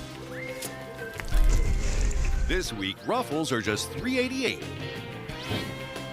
Blue Ribbon Classics bars are only $4.99.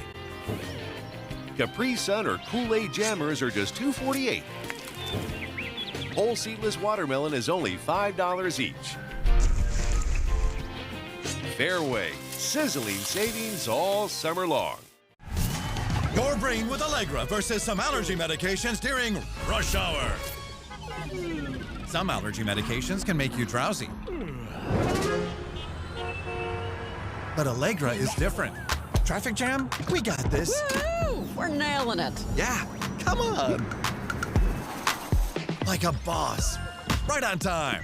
Allegra is fast 24-hour allergy relief with 0% brain interference, so you can use it even when you're driving. It's a no-brainer. The new How to Train Your Dragon menu is now at BK. Get it before it disappears. Oh, toothless.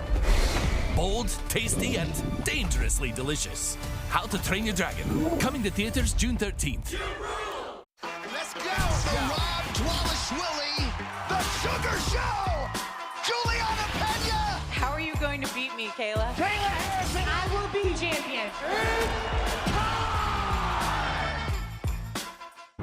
2-1 Oklahoma. We go to the 5th inning in Chapel Hill. A Carolina win sends them to the Super Regionals. A Sooner victory, and we play a winner-take-all game tomorrow. Jaden Barfield's night is over. Young freshman showed well for himself. You see 4 innings, 70 pitches, gave up the home run to Gallagher. And now here is a left-hander. This is grad transfer, James Hitt from Magnolia, Texas. A left-hander at 6 feet, 192, toeing the slab. And you see his numbers, 33 strikeouts, 30 hits in 32 2/3 innings, 10 walks, a 4-pitch guy. He's topped out around 94, but usually resides 89 to 92, 4-pitch.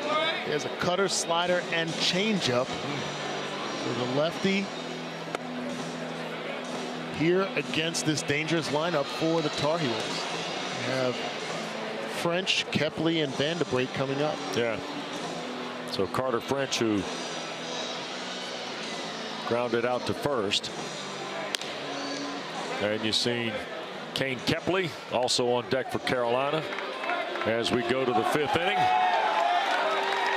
Don't forget the voice of the SEC every afternoon, 3 to 7 Eastern, 2 to 6 Central. You can be entertained by his knowledge, his takes, and his callers. The Paul Feinbaum Show, weekdays right here on the Southeastern Conference Television Network and the ESPN app.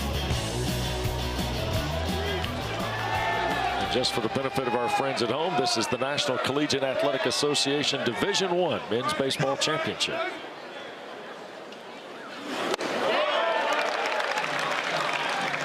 James Hitt's first pitch. Into the dirt for French, 1-0.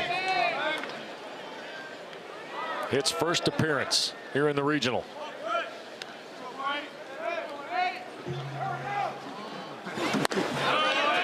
Swung through a fastball at 94.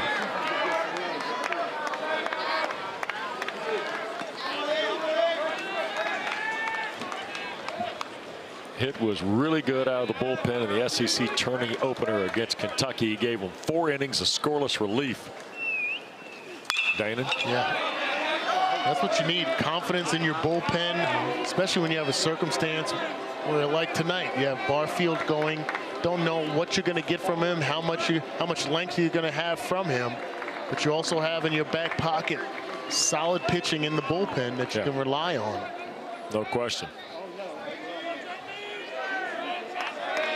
Barfield worked that game, Hitt worked that game, allowed Oklahoma to then show Kyson Witherspoon in game 2 against Georgia and eliminate the Bulldogs. There's a strikeout of French. A breaking ball down and away. You can see French just could not hold up on it.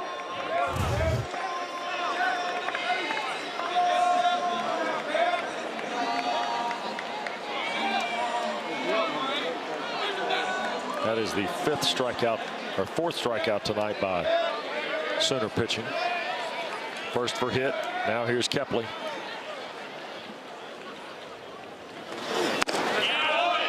Fires in there for a strike.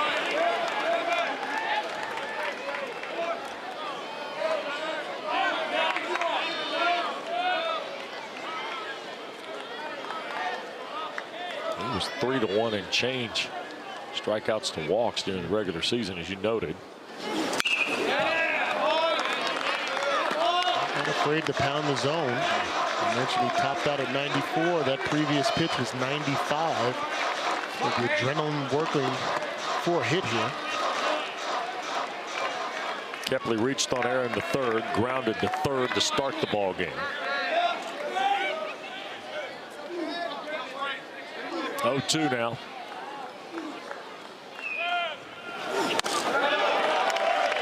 That's high, ball one.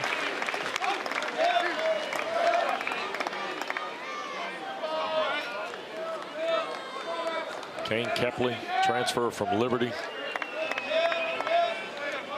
All Conference USA a season ago. That's fouled off. Count will hold. Here comes a new bucket of baseballs for Brian Marine. Amongst this very talented Tar Heel team, you have to believe that Kane Kepley is one of the anchors, if not the anchor of this team defensively, the table setter on the base pass with this speed.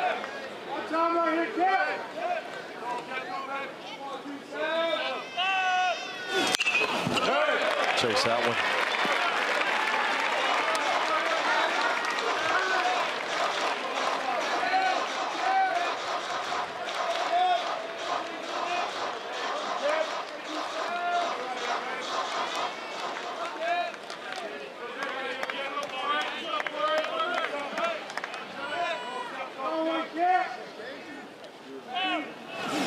The ball bouncing through. Cut off Branch. Tough throw. Got by the first baseman, Christensen. Kepley's aboard. Going to be a hit. With the speed of Kepley, this could have been the defensive play of this regional here. Excellent effort by Branch at second base. Has to go with the backhand. A quick transfer right there.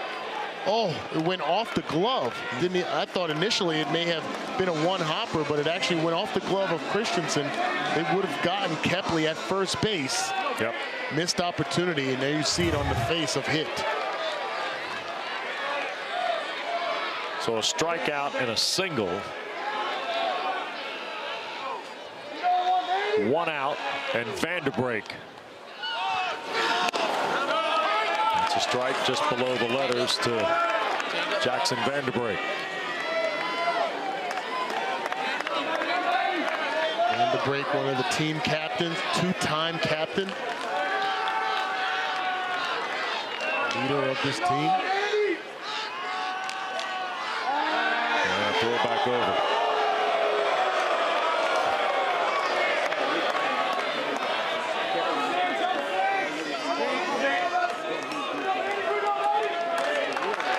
2-1 Oklahoma. We're in the fifth. Sooners in the front after plating a run on an error an inning ago. Fastball at 93 cooked up by Vanderbrake there.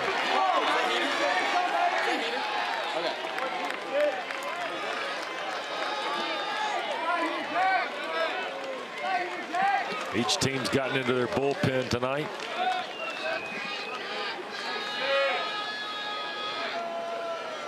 Oh-2 off the plate. And we showed you the bracket a couple times here this evening in our coverage. And Damon and I have remarked more than once. Yes. We have not seen one close. Oh. This feels like it might be. This just feels like this could go the distance. Struck him out. Boy, Hit has come in here with a plan. 2 away. And that That plan is firepower. Fastball, fastball, fastball. Puts that one down. It's a nice job getting the second out. That's the part of the game within the game with a guy like Kepley. When he gets on base, you're the 2-hole. And now here, the 3-hole and Stevenson. You got to think more fastball.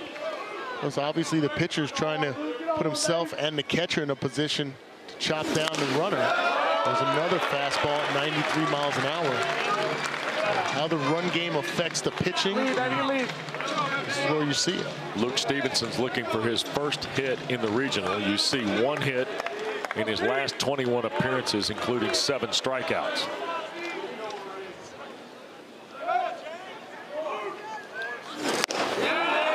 Missed there. Ball and a strike now to Stevenson. Well, he offered I think a question maybe for Brian Marine. Maybe he wanted to know when I swing at a strike. Yeah.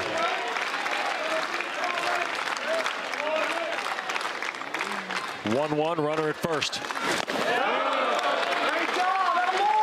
Well, Easton Carmichael does such a good job setting up and offering the target for hit. You know, we know he's been a terror at the plate. His work defensively has been sharp too. Absolutely. Still such confidence in pitchers. Yep. You throw any pitch anytime because I know I have a brick wall behind the plate.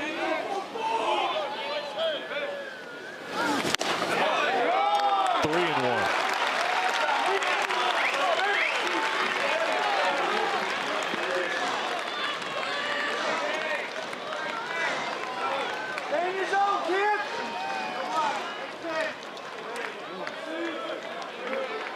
Two outs in the Carolina 5th. Struck him out. Or no, strike 2, sorry. 2 outs, and here is Stevenson.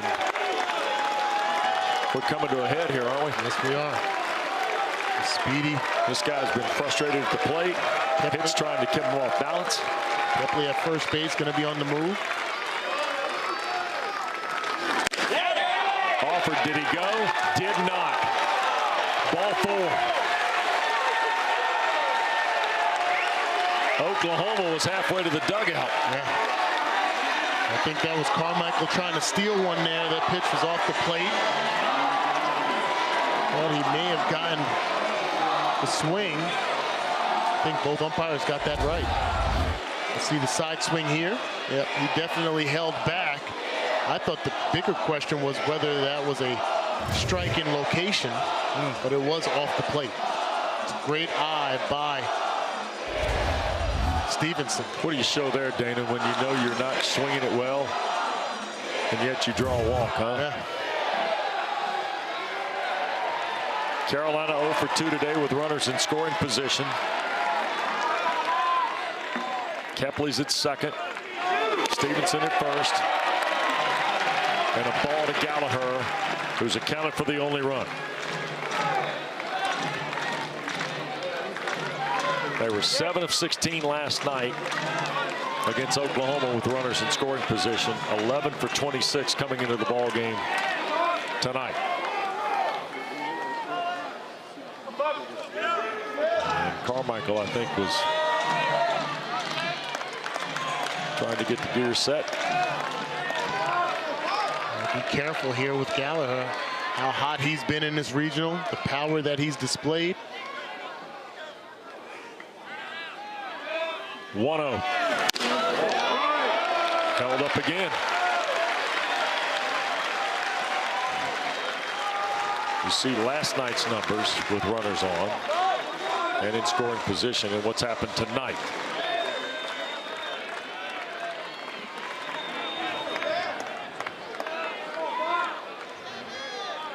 Two out, 2 on. To left. Does it reach the gap? It does. Gallagher to the wall. Kepley will score. Here comes Stevenson, and Carolina leads.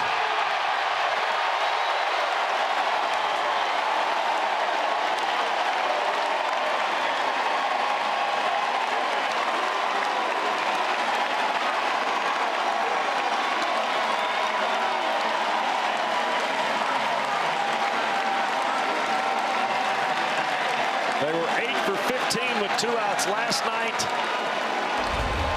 Here we go again. Another great swing by Gallagher. And another extra base hit for the 4-hole. Gallagher doing a nice job seeing the ball extremely well. And yes, a high five from across the diamond. 2-run double. And here's Stokely now against hit.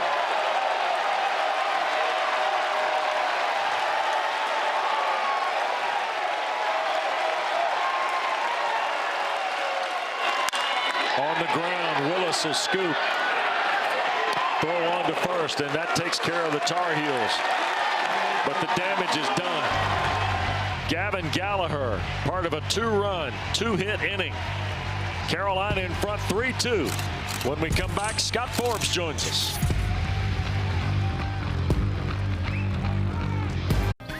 If it's summer, Frank's got you covered with these sizzling deals at Fairway. This week, Ruffles are just $3.88. Blue Ribbon Classics bars are only $4.99. Capri Sun or Kool-Aid Jammers are just $2.48. Whole seedless watermelon is only $5 each. Fairway, sizzling savings all summer long.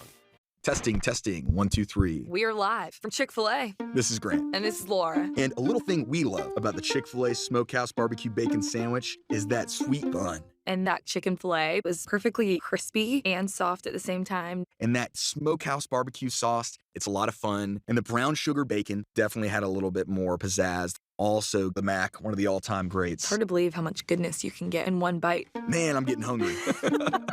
Real guests paid for their testimonials. Forbes joins us from the dugout on the third base side. This has got the feel of a little more than a regional final to it, doesn't it? This is big time tonight. Yeah, no doubt. Credit to the crowd. Awesome that they're all here. Another delay, but we got started. 2 really, really good teams. So great baseball for sure. Coach, initially we thought when you went with Chmielewski, he was in there just for a lefty-lefty matchup, but he's back out there now. What's your mindset as far as pitching going forward? Well, you know, the tougher decisions honestly come when you have a game, when you have a day. I'm a here and now guy, so we'll go for this game and try to win it, but we got to make those decisions knowing that we do have a game tomorrow, so we need to get some length from our bullpen before we potentially go to Lynch or McDuffie. Okay. Appreciate it, Coach. Thank you, guys. You bet. Thanks, Coach. And the boos you're hearing are for Jackson Willits, who was involved in the ground ball with Vanderbrake earlier in the game. Gavin Gallagher, by the way, is having a weekend. 1-0 from Chmielewski. That's in for a strike. I almost feel like they should be cheering Willits. I mean, remember how quiet it was, how docile everything was? Yeah. Like, he stirred them up. They should be cheering him. I don't think it works that way. No. 1-1. 2-1. Gallagher, by the way, quick note, 8 for 10 now. 5 RBIs, 2 doubles, a triple, and a home run. There's Vanderbrake. For 10. Yeah. Unreal. Yeah. Have a weekend. 2-1. 3-1.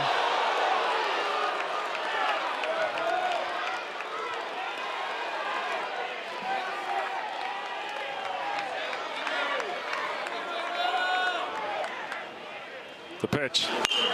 Ground ball. Foul.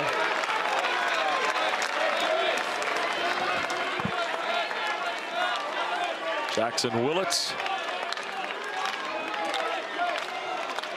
His dad, of course, on staff. His younger brother, one of the top draft-eligible prospects from the high school ranks. And he draws a walk on a full count pitch. And now why are they booing him? Well, because he was aboard at first when a ground ball came off the bat of Gamble. And he reached down to kind of create a distraction. Next thing you know, Vanderbrake and Willits, and we got, you know, a little bit going on. We had bench warnings issued to both schools by Brian Marine, the home plate umpire. And Willits was the one that stepped in the center circle, so to speak. And he's at first on the walk to start the 5th for Oklahoma.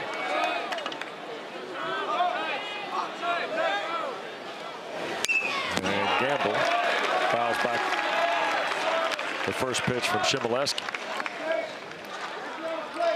I got Carolina with 4 walks tonight. 5 walks. Yeah.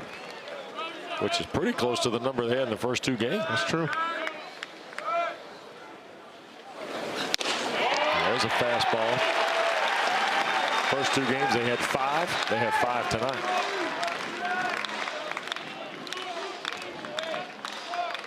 Willits at first base, 14 of 14 in stolen base attempts. Down by 1 here. There's strike 3. Chmielewski, the punch out of Gamble, 1 away. And here's Kyle Branch. Getting length from Chmielewski here, just a firm fastball down in the zone, and another great job by Stevenson. That one's right across the knees, too close to take with 2 strikes. And speaking of the baseball Willits, that's Reggie, the dad, talking to Kyle Branch here. Terrific player, by the way, at Oklahoma. Been in the big leagues for a half-dozen years. He was a top 5 rookie in the mid-2000s. And he's got a talented son who's at first and another talented son who's also expecting to hear his name called in July, Eli. And now Scott Forbes is out with the runner at first and 1 out. And I'm guessing this is the change. He makes the changes typically. We have a right-hander up in the bullpen, so even though he just spoke about getting some length from his bullpen, he's going to match up here against the right-handed Kyle Branch. Yep. So the 3rd Carolina pitcher of the night's coming on. And it will be Olin Johnson. So we'll step aside in Chapel Hill, 3-2 Carolina.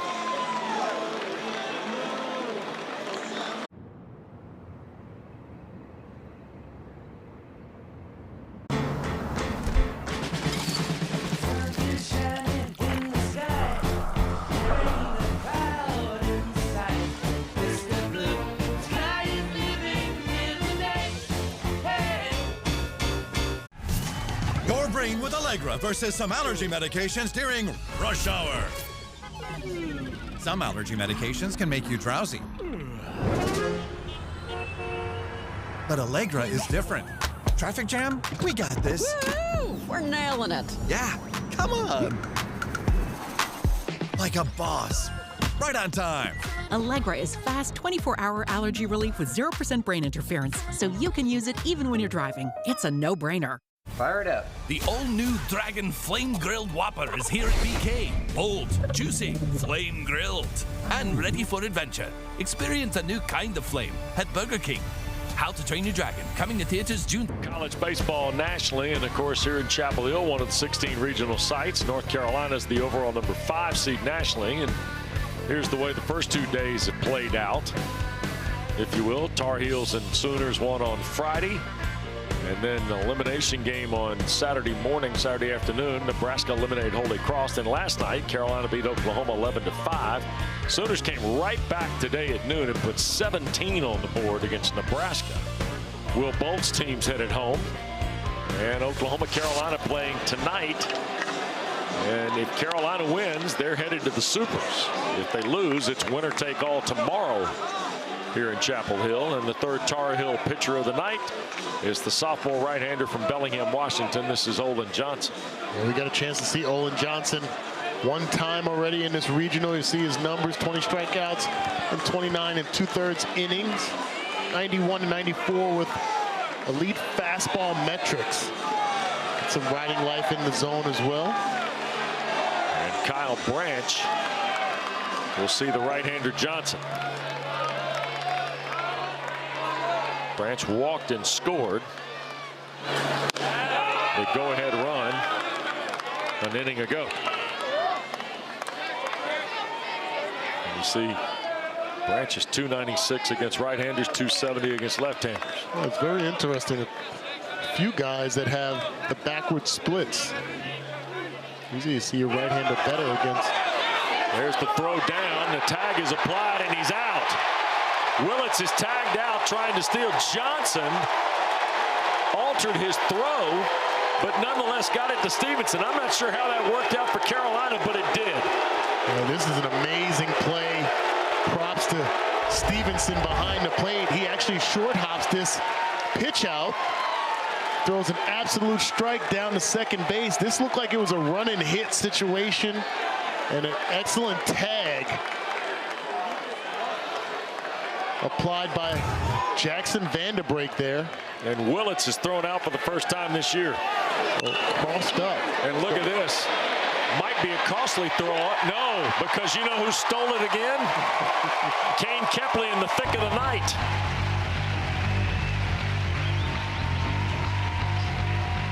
One, two, three, go the Sooners, so to speak.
We move to the sixth. What a weird turn of events, huh? Yes. I mean, a 1-2-3 inning the backwards way, if you will. Willits walked. Gamble struck out. And then Willits was thrown out 2-4.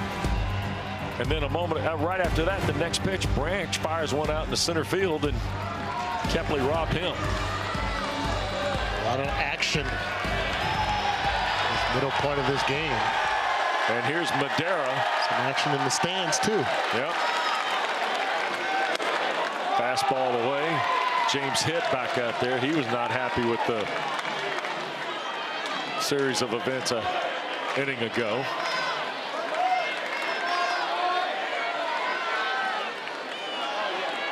Bass and Angelo to follow against the left-hander. Over the top and away, 2-0.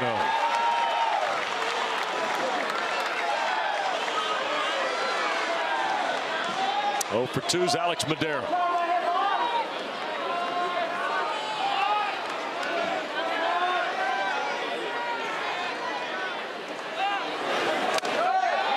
Three and 0.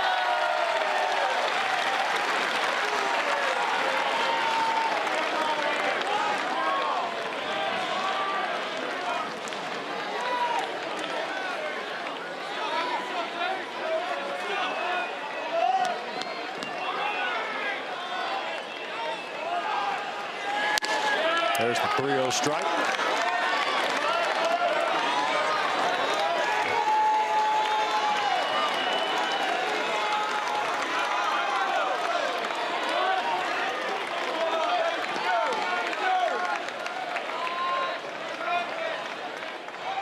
Three-one to second. Here's Willits. And a nice pull by Christensen at first to retire Madera. Willits charged it. And Christensen helps to retire him at the back end. And here comes Tyson Bass, who's 0 for 2. In fact, the next 3 guys, 7, 8, 9, that were pretty productive. Yep. 0 for 6 combined here tonight so far. It's kind of flipped around just a bit. We talked about Kepley, Vanderbrake, and Stevenson really not being a factor. And 2 of those 3 guys have scored 2 of the 3 runs for North Carolina here. Pitch is up to Tyson Bass.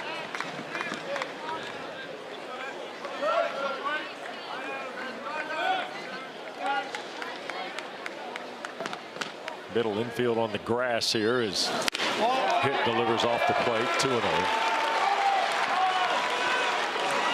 Danon, I'm sitting here thinking, looking at kind of who's pitched and who hasn't for Oklahoma. I gotta believe Skip Johnson's thinking almost an exclusive left-handed lineup tonight. Yeah. As much as he can get it. There's a fastball in, and Bass almost skipped the rope there, ball 3. And just looking kind of through his card as to who he might be able to go get. Obviously started Barfield, is pitched hit. He's still got a couple other guys. Cameron Johnson, the guy we saw last night, also available. And there's a 4-pitch walk with 1 out to Tyson Bass, who's on base for the first time tonight. And you wonder if the way that they were able to produce offensively against Kyson Witherspoon, the right side, if that plays a factor into it, like, hey, our best right-hander, one of the best right-handers in the country, got touched up to that extent. Maybe we need to go the opposite route with lefty arms. Yeah, and there is some logic, and you hear Carolina fans talk about it, other ACC teams who follow baseball, that Carolina's not nearly what they are against lefties that they are righties. 1 out, 1 on here in the Tar Heels 6th with a 1-run lead. Angelo fouls the first pitch off. And again, the later the night gets, goes back to what Scott Forbes was talking about. Where's your inventory in relation to not just today? Here we go with game management and event management. I thought that was interesting that he spoke about that. You're talking about the middle of this game. If you win, there is no game tomorrow. Right. But yet he's still talking and preparing as if. Right. And some people might take that the wrong way, like you're preparing to lose. No, you're preparing for the completeness of the weekend. And every coach somewhere has a plan. Yes. Of how they want to go about doing it, and it's things people want to know about. What do you meet about? That. You meet about that kind of thing. Yeah, I think that the general fan, and I've always thought this about professional sports, I think at the same time college sports, there's an assumption that it's like youth sports. You just show up for 2 hours, practice, and that's the only thing you do. No, the studying, the mental part of the game, the film study, all of that comes into play in order to excel at this level and even above. Yeah. Oklahoma does have a right-hander, so throw my logic out the door, by the way. Jason Bowden is up in the bullpen. We did see him on Friday night against Nebraska, albeit briefly. 1-1. That's high, 2-1.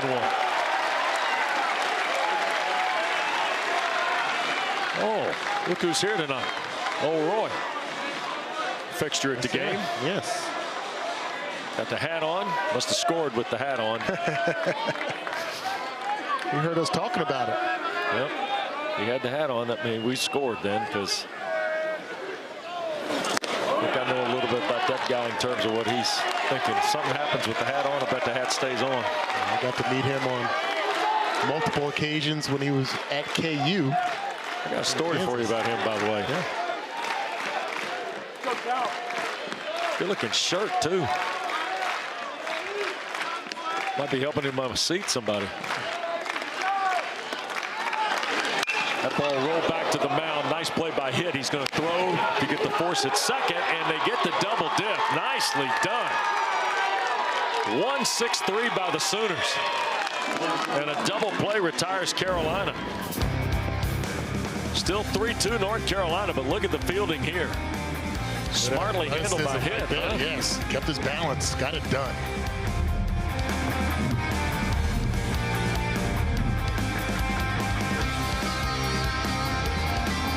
In your neighborhood, there's a place so good.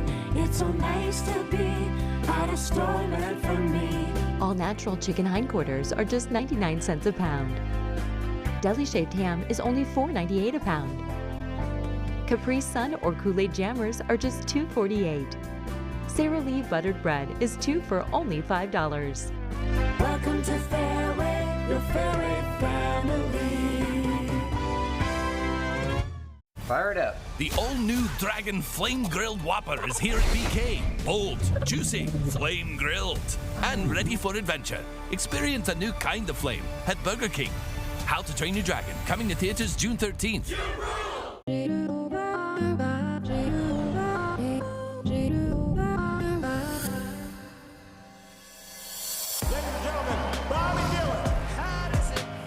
When the monsters come, all you can do is scream.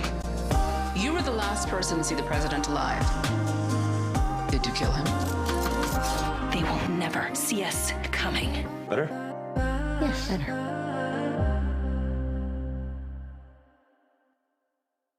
Let's go! The Rob Dwalashvili, the Sugar Show! Juliana Pena! How are you going to beat me, Kayla? Kayla Harrison! I will be champion.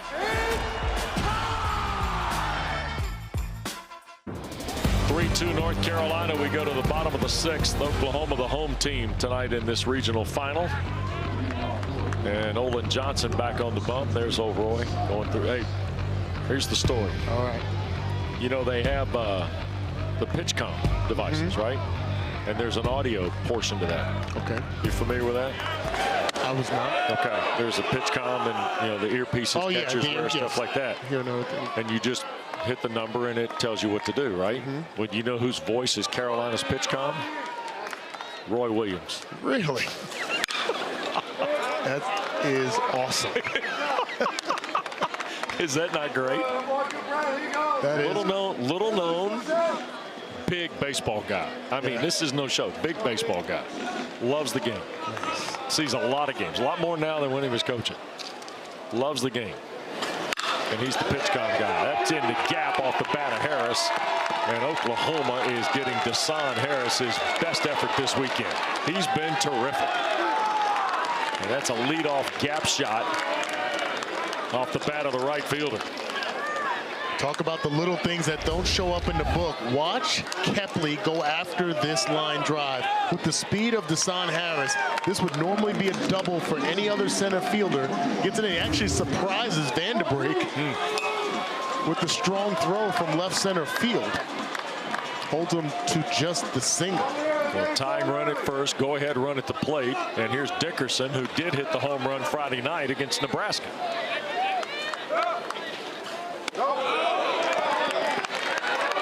Olin Johnson over the top, missing. 0 for 2 tonight for Drew Dickerson.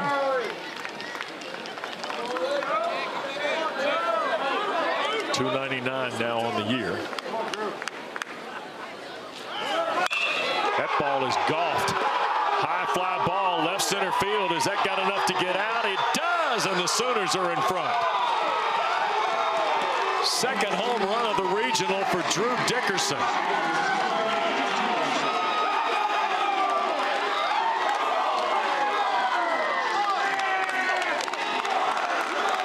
And Oklahoma has taken the lead again.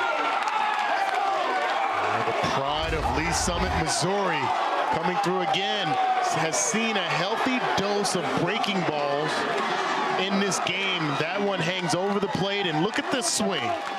Great balance, and absolute no doubt it puts a charge into it halfway up the net in left center field. And that's going to be all for Olin Johnson. Oklahoma's gone back in front on the 2-run shot of Dickerson. Scott Forbes out to make a change. Carolina's going to go to their 4th arm of the night when we come back. Oklahoma has has regained the lead here in the regional final in Chapel Hill.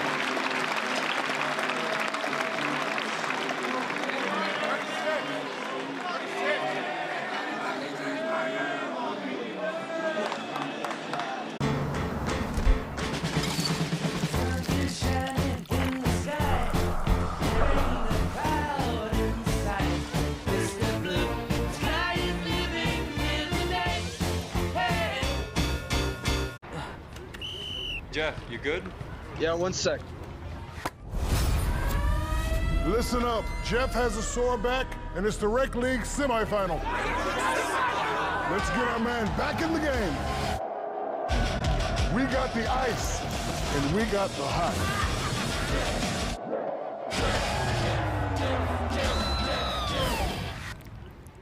Ice works fast, heat makes it last. Icy Hot, you're so back. Fire it up. The all-new Dragon Flame Grilled Whopper is here at BK. Bold, juicy, flame grilled, and ready for adventure. Experience a new kind of flame at Burger King. How to Train Your Dragon. Right here on Squeeze Play Live. If there are home runs or big plays, you will not miss. Let's lose our minds. Well, that's one way to get the party started. That's a bad flip. Get used to that this weekend. This is your one-stop shop for everything Road to Omaha. ESPN Plus, your home for Squeeze Play. Michael Patrick Rooney, Notre Dame guy. Yep. Chris Burke, Chris Budden, Matt Schick. Hat tip to everybody involved, by the way. That thing is phenomenal. Oh, yeah. Love it. Might be one of the favorite things I see all year. I mean, just in terms of the show it is and the way they do it. And you can't have two more knowledgeable guys than Runes and Burke sitting there. Very impressive. Yep. So scan the QR code now and log on. Squeeze Play takes you everywhere. By the way, the ACC's got a team in the Supers. Duke is there. Blue Devils winners over Oklahoma State at Foley Field in Athens. Here is Folger Boaz, 6'2" sophomore, 212 pounds from Pilot Mountain, North Carolina. Right up US 52 north from Winston-Salem. Okay, you see his numbers, 30 strikeouts, 17 walks. Three-pitch guy from that three-quarter slot, southpaw. Dawson Willis squared the punt on Boaz.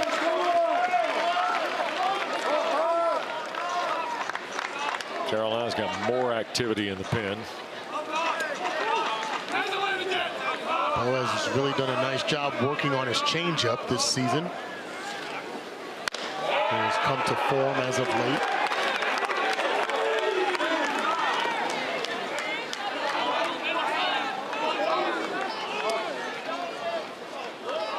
Another left-hander here for Forbes. Against Willis, who homered in the third, and that is bang foul. Down toward the Carolina bullpen, where right-hander Cale Bolton is also throwing.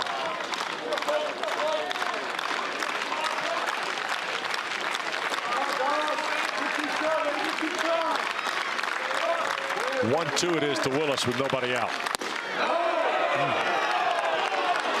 2-2. Oklahoma's regained the lead. Deshaun Harris a single to start the sixth, and then a two-run homer from freshman Drew Dickerson. Has pushed Skip Johnson Sooners back in front. Off the plate. 3-2 now. The previous pitch was a borderline strike. Looked like a little frustration there by Boaz. Gonna settle back in here.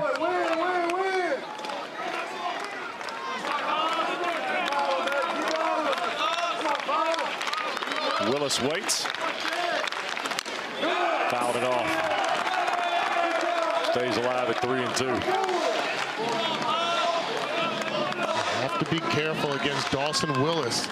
How often do you say a 9-hole hitter that you have to be careful against? But with those long arms, he's shown the ability, full extension, to change a ball game.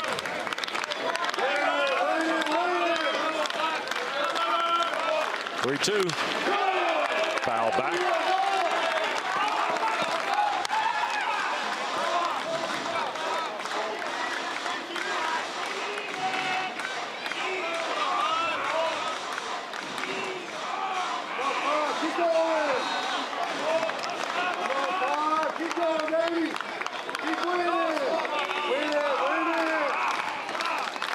3-2. Fouled off again. Caught part of the gear, I think, from Stevenson on the swing through. We've seen in several games this regional, the catchers taking a little bit of a beating, but they're used to it, of the tougher players on your roster. Have to be. 3-2. Fly ball to right. Bass, a long run toward the line, will have it. So Dawson Willis is down for out number 1.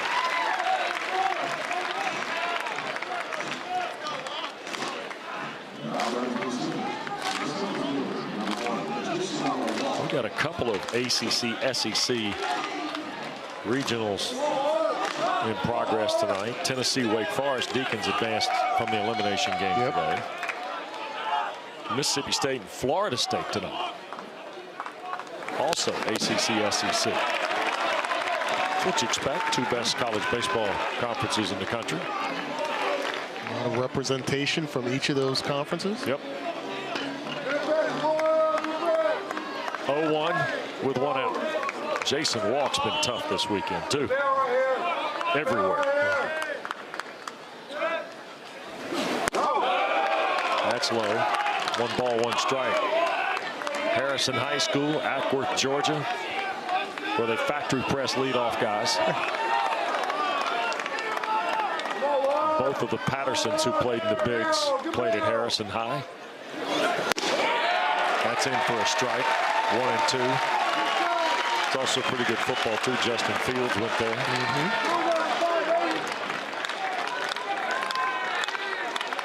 Skip Johnson of Oklahoma slipping right into the intersection of the Southeastern Conference to get walk right. Off the plate, 2 and 2. How do you announce your presence in the SEC? Go to Georgia and get a couple guys. Definitely a hotbed of talent. Every sport. 2 balls, 2 strikes. That's low. Full count now to walk. Seemingly he gets almost to this pitch sequence every time, right? Has a great eye, great patience, discipline in the batter's box. You want to be careful because he does have the power, as you mentioned, as well as the speed. 3-2. Fouled away.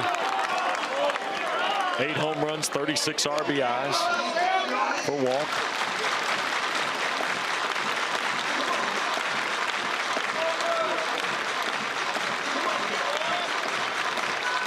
Got a double to start the game tonight, a strikeout in the 3rd, a walk in the 4th.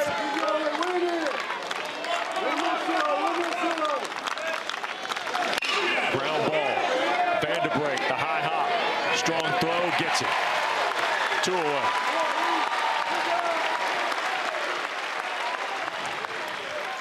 And Oklahoma with the 1-run lead, and here comes a guy who's been hitting the ball out of every ballpark next. But look at this. That was a great job. Attacked the ball just enough with the high bounce. Had to wait on it just a bit. You see the speed by Walk there. Vanderbrake had to make sure he didn't challenge it too much, though, right? Yeah. You want to catch it on the easiest bounce, especially when it has that much velocity, to the shift. Backhanded by Vanderbrake. Long throw. Overshoots Stokely. And it's a 2-out throwing error on Carolina.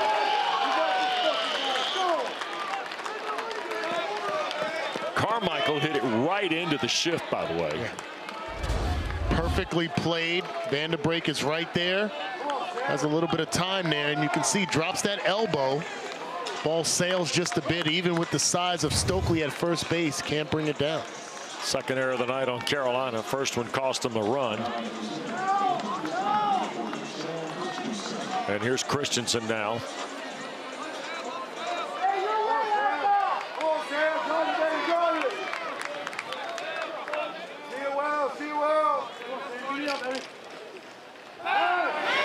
And a throw back over. Carmichael runs very well for a catcher. Yes, he does.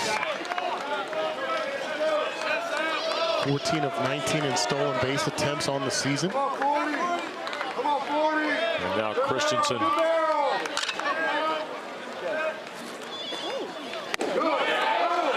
Stevenson tried to frame the pitch from Boaz. Brian Marine didn't see it. Ball one.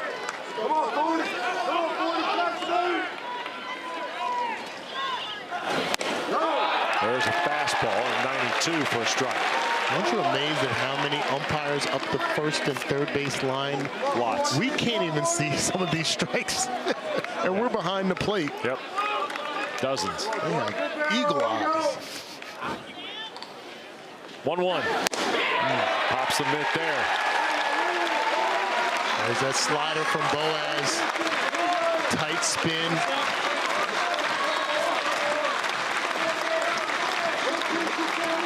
Oklahoma's in front. Two-run homer from Dickerson. Carolina trying to get to the dugout. See what they can do in the seventh. Just missed. But he hit the mitt, and Stevenson was off the plate. And that's the thing you have to take into consideration. I know the fans are not privy to that angle, but oftentimes, especially when you're ahead in counts, the catcher will be outside the strike zone. And that's what happened there with Stevenson. 2-2.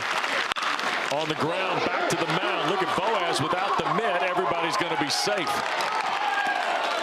Ball got hit so hard off the bat of Christensen, it took the glove off Folger Boaz.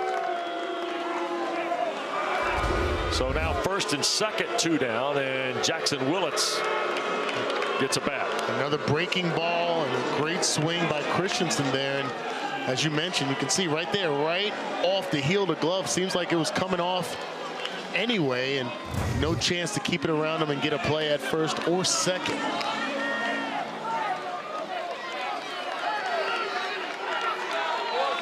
So the single for Christensen.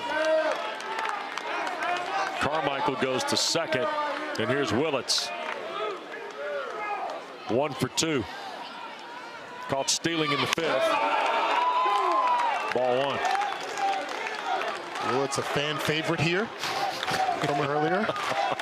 This place will erupt if he's able to get the third out, if Boaz is able to record the third out with Willits at the plate.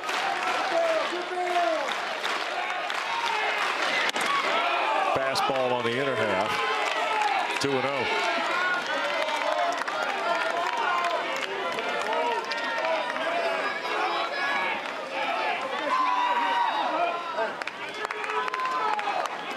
Oklahoma's 0 for 6 with runners in scoring position. Easton Carmichael is at second. His back is to you. Sam Christensen is at first. Just missed. 3-0. Willits did not offer. Definitely the take sign here for Willits. Pockets of Sooner fans like the discipline of their shortstop at the plate. Oh. Fastball by him for a strike. 3-0 green light. Extreme confidence in that young man.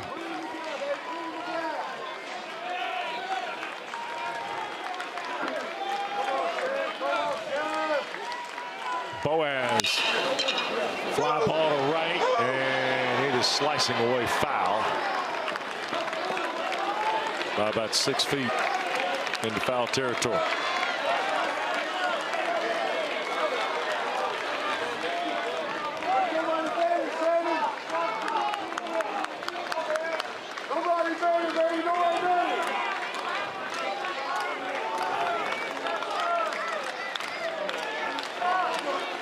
Three and two it'll be now for Willits.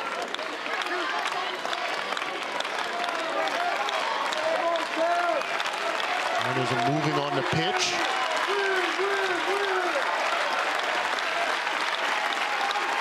First and second it stays. To left, that's going to drop in. Carmichael will score easily. Christensen turns. It's a double. Two-run double for Willits.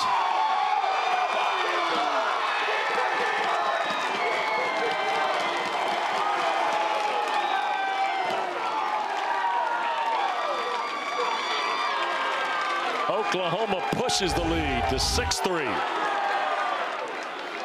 Great swing. He actually gives the shush sign to the fans. They've been on him since early in the game. He's talking back to him right there with his bat. He drives it to the wall, stand-up double, 2 RBI for Jackson Willits. Oklahoma's doubled the number on Carolina here in the 6th with a 4-run inning. Willits at second. Boaz now works to Gamble.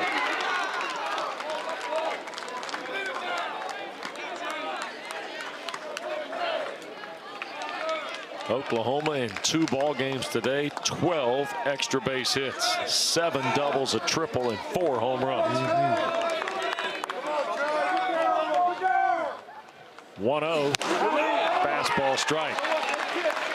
1-1.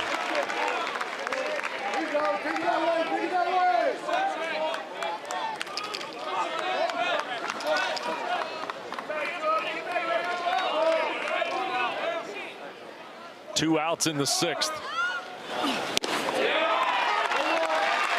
1 ball, 2 strikes now to Gamble.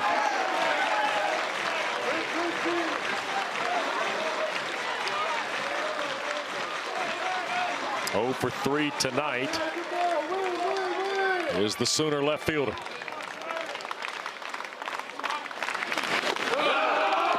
Stevenson covers that up. 2-2.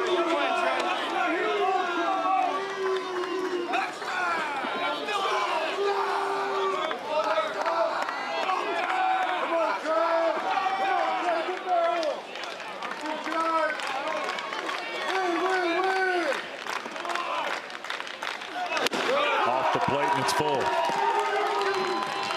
Cale Bolton was throwing in the Carolina bullpen, a right-hander.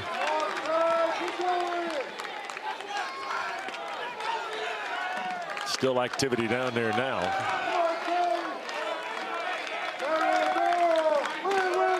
Three-2.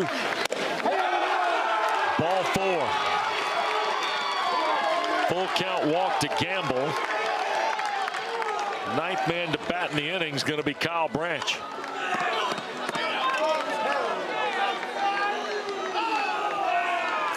And Scott Forbes, coming to make the change.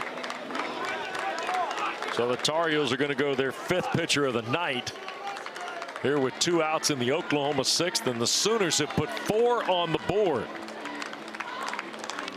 The 2-run homer from Drew Dickerson, and moments ago, Jackson Willits, a 2-run double.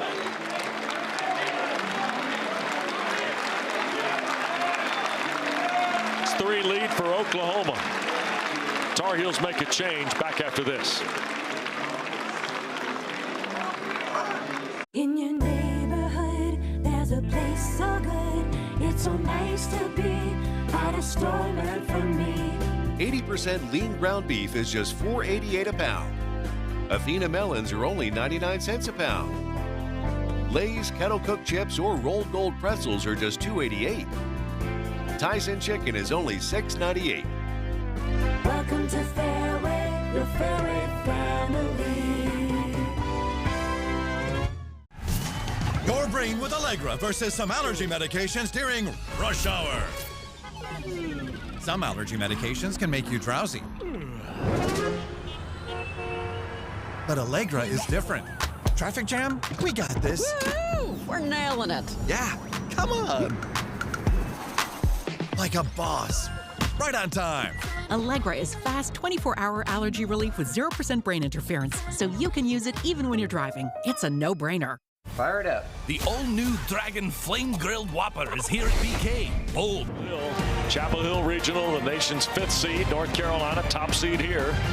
Trails the 2 seed Oklahoma out of the SEC, 6-3. And Jackson Willits kind of became public enemy #1 to the home team. Back in the 3rd inning on a ground ball that ended the frame when he stuck a hand down, and then Gavin Gallagher hit a home run. He smiled at Willits as he rounded second. In the 5th, Willits was thrown out trying to steal for the first time this year. The crowd gave him a standing ovation as he came off. And here moments ago, He ripped this ball down the left field line and gave the fans at Boshamer Stadium the shush shine as he headed up to first. Moxie. Dana, what are we doing? I know, right? It's out here for a friendly baseball game, and we get some extra activity. So Willits is at second, the 5th Tar Heel pitcher of the night.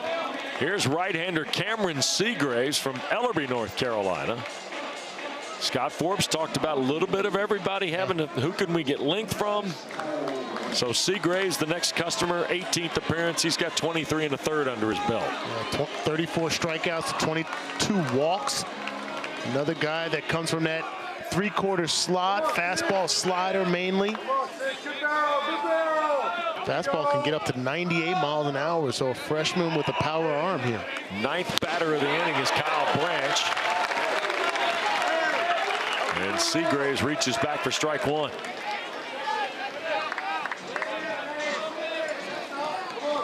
He works to the far side of the rubber here.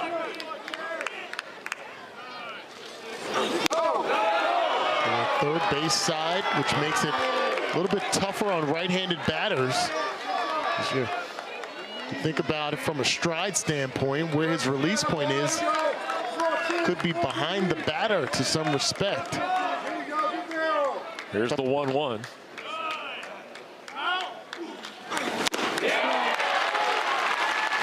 Pretty good move on the breaking ball. Yeah.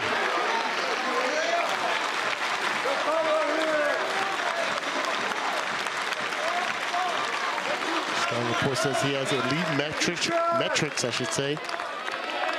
Power arm, freshman out there. Some quality experience here.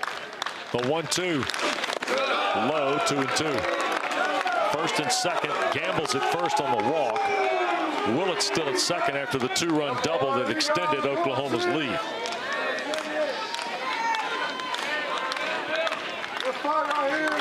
Branch at the plate trying to add to the Sooner tally here.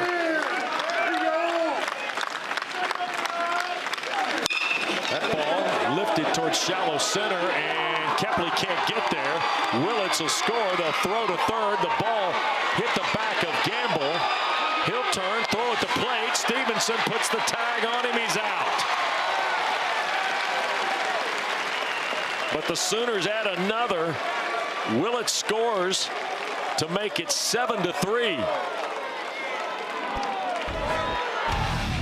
Branch is going to get credit for the RBI. Gamble tagged out at third. And then the play's made after the ball hit the wall. Back after this.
Well, Oklahoma puts 5 on the board in the 6th and has extended the lead on North Carolina to 7-3. And now all of a sudden, James Hitt, the second Sooner pitcher of the night. Boy, look at Skip Johnson's team. When leading after 6, they're 30-1. Carolina's 2-11 when they trail after 6. And that first pitch right there hit Carter French.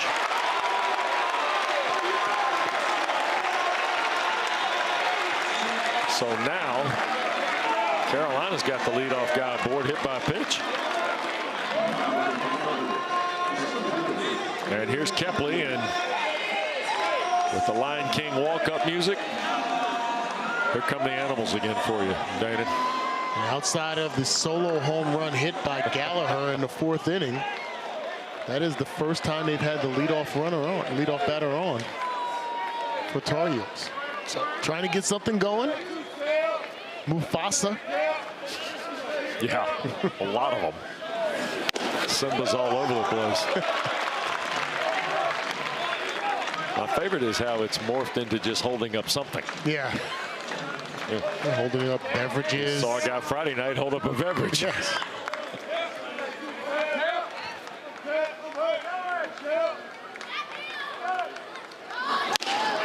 Fastball in. 1-1. By the way, Tom Kasimpa giving us terrific information all weekend. Oh, absolutely. Last 4 innings last night, the 9 they played today against Nebraska, and so far through 6, Oklahoma now has 29 runs.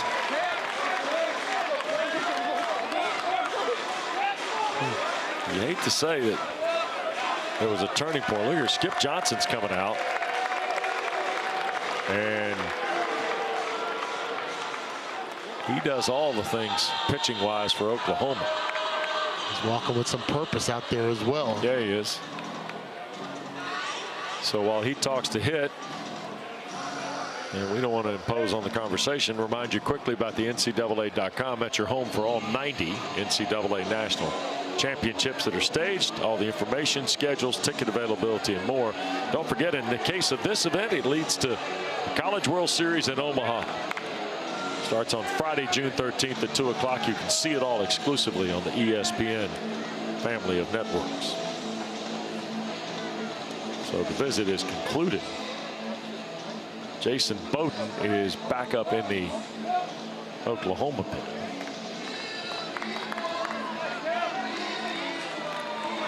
We'll see where the pitching goes here for both these schools. Sooners with a 4-run lead. Carolina's got 9 outs.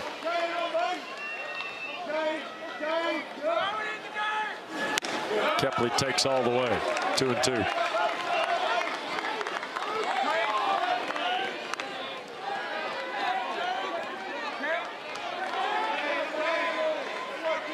Carter French is at first. He was hit by a pitch. To the plate. Kepley rips it fair down the right field line. French around second. He's headed for third. Kepley a big turn at second. He'll hold. Second and third, and nobody out for Carolina in the top of the 7th.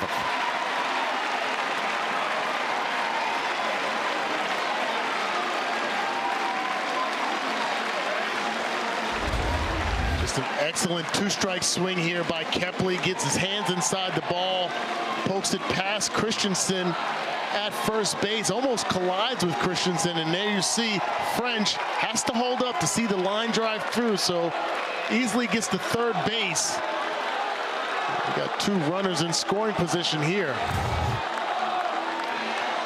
And now Oklahoma's going to dip into the bullpen. And here comes Jason Bowden. Second and third, nobody out in the 7th. We'll continue from Chapel Hill in a moment.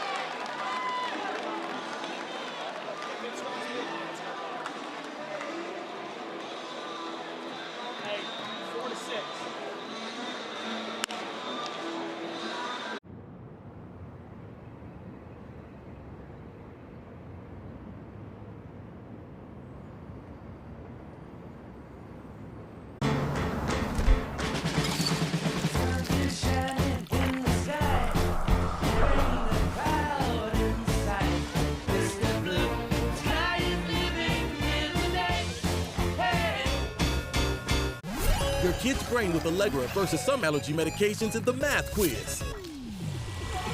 Some allergy medications can make your kids drowsy. One. Again, this is a regional final. A win by Carolina would send them to the Supers. Oklahoma wins. We got a winner take all tomorrow here in Chapel Hill. Time to be announced, by the way, if necessary. James Hitt's night is over on 44 pitches. Feels like he pitched more than 2 innings, though, right? A lot was going on. Couple of runs, couple of strikeouts, couple of walks, allowed 3 hits. So he will step aside, and here comes Jason Bowden, who worked an inning, allowed 3 hits, 4 runs, 2 earned, struck out 2, didn't walk anybody, including a triple the other night against Nebraska. So Bowden toes the slab here with 2nd and 3rd and nobody out. Surprised? Oh, not surprised at all. I think you are looking here for a righty-righty matchup. Bowden, 4-pitch guy, can get up to 95 with that fastball. Orange, Texas product in the dirt. Ball bounces away. Carmichael does a nice job quickly collecting. Ball 1. You got to remember, Tar Heels hosting this regional, but the visitor on the scoreboard, that could be a factor.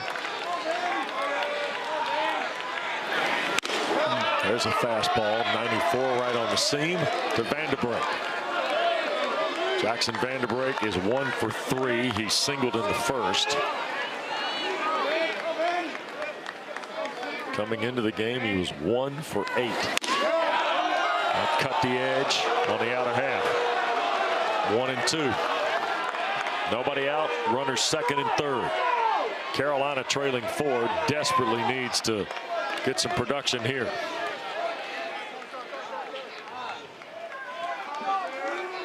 And Brian Marine has stepped out from behind the plate and is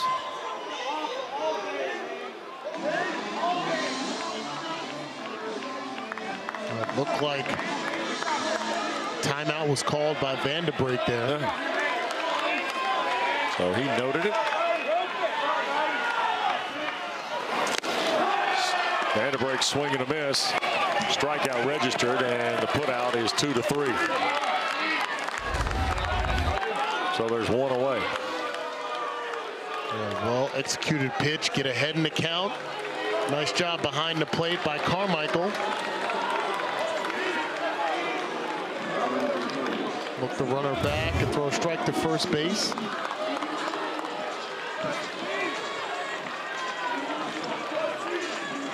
Dylan Crooks, by the way, the closer, has started to loosen up in the Oklahoma pen. Just missed on the way to Stevenson. Crooks, by the way, worked an inning here the other night. Struck out 1.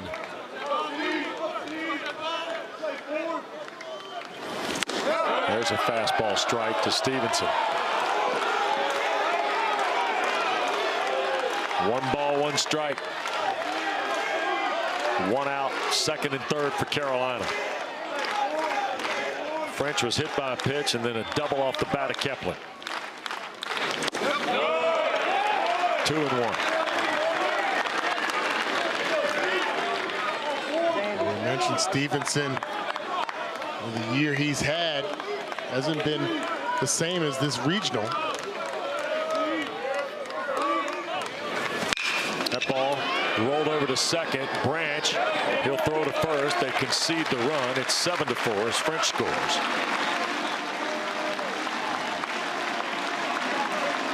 So Carolina gets 1 back. Kepley goes to third. It'll take a 2-out hit to not only extend the inning, but to get another run. Here comes the most dangerous hitter in this regional, Gavin Gallagher. An RBI ground ball for Stevenson. Gallagher is homered and driven in 2 more with a double. Until that hit right there, he had acquired and accounted for all the runs. And here comes another one because he's fired that one into center field on the first pitch from Bowden. He's going to dig for second, and he's got it. 2 doubles and a home run for Gallagher, and marking down for his 4th RBI of the night.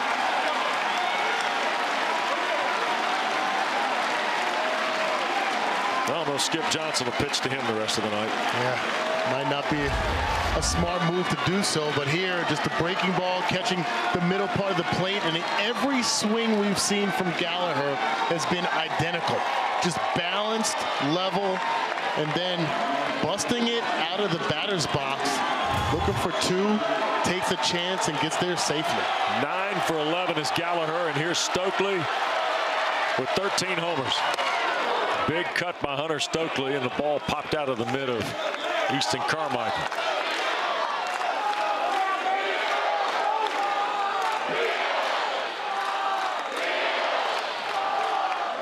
Two outs in the Carolina 7th.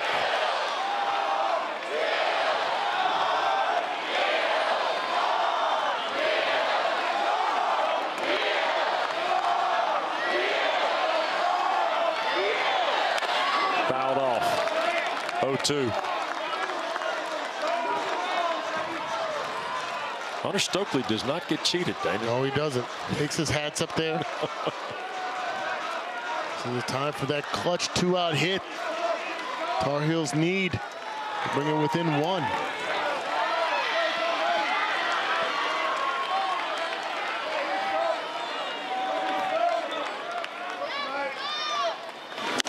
Struck him out. Stokely strikes out for a second time. Bowden comes in. The double from Gallagher. Carolina plates 2 runs in the inning. Oklahoma 7, North Carolina 5. We go stretching in the 7th at Chapel Hill.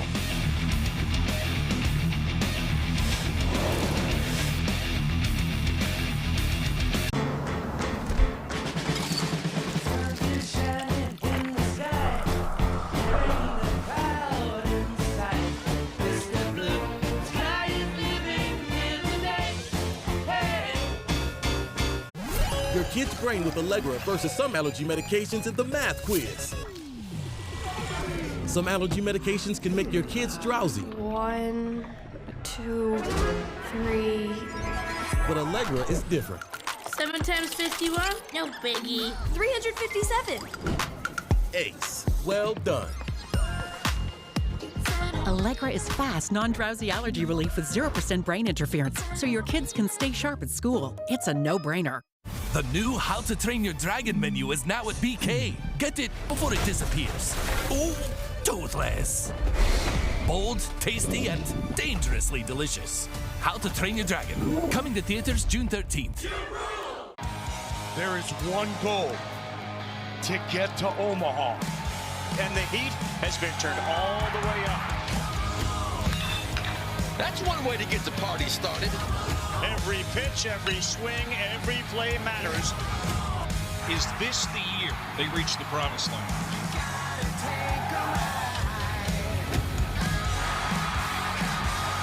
Regionals continue through Monday on the networks of ESPN.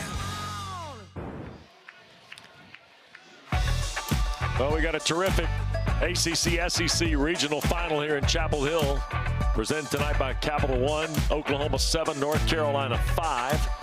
4 of the 7 runs tonight for the Sooners unearned. And Cameron Seagraves starts the bottom of the 7th for Carolina. And Deshaun Harris squared to bunt. He's got a single, been on base twice here tonight. Is there any way we could pipe squeeze play in to kind of look into some of the other games that while we're doing this one? Because apparently Wake Forest has picked up a win. They got a winner take all tomorrow in Knoxville now. Dana, we can multitask. I think we can listen and do it all. You can. No, I don't know. We got Berkey and Rooney talking. We get off our game pretty quick. That's true. That's true. 3-0 to Harris here. Scott Forbes got such great pitching from Jake Knapp and Jason DeCaro. There's a fastball strike, 3-1. And tonight it's been turbulent. Oklahoma has continued their outstanding hitting. Started with the 6th inning last night. It did not stop in all 9 frames today against Nebraska, and it has continued. They got 9 hits tonight against Carolina. Tar Heel pitching's had some walks. That's fouled away. You and I discussed it earlier. When they put up that 17 runs against Nebraska, you wondered, okay, the carryover from the night before, a late game, we didn't get out of here until after midnight. Yep. Thought that was going to be a factor. It showed itself not to be. Then 17 runs earlier, you wondered they're going to be able to, did they use up all their gasoline then and they weren't going to be productive offensively tonight? That has not shown itself to be the case. So you give credit to Skip Johnson, his staff, keeping these guys ready and producing. Yep.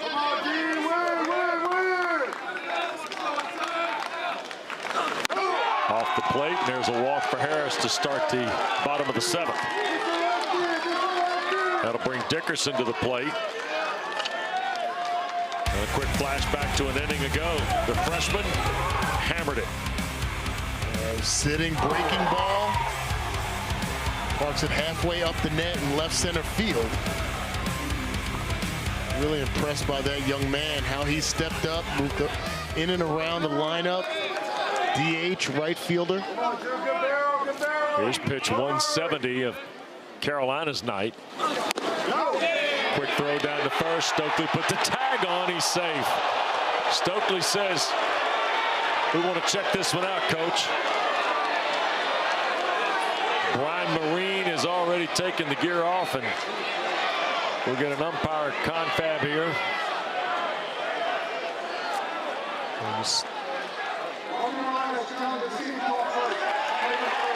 Stokely thinks they got him. Todd Butler coaching first for Oklahoma with hands on hips just to say, well, okay, y'all have a look. Well, you can see just a bluff on the fake steal, but a fastball, and that's a great job applying the tag. Oh, looks like he got him on the fingers from that angle. On the fingers before they reached the base. Outstanding job, great execution. I think this is going to be the camera angle. Swiping the hand. The first angle is a little more defining, it looks like, right? He was trying to fake steal, but because the elevated fastball was there, Stevenson was able to throw a strike down there, and Stokely with the applied tag, right? Ooh. Wow. What do you say? This is one of the closest we've seen in 3 nights. We've seen some close ones. There were a couple steals Thursday, and is the key, is there enough to overturn what was on the field? Yep. From my vantage point, it looks like he got him. Well, we expanded the picture here.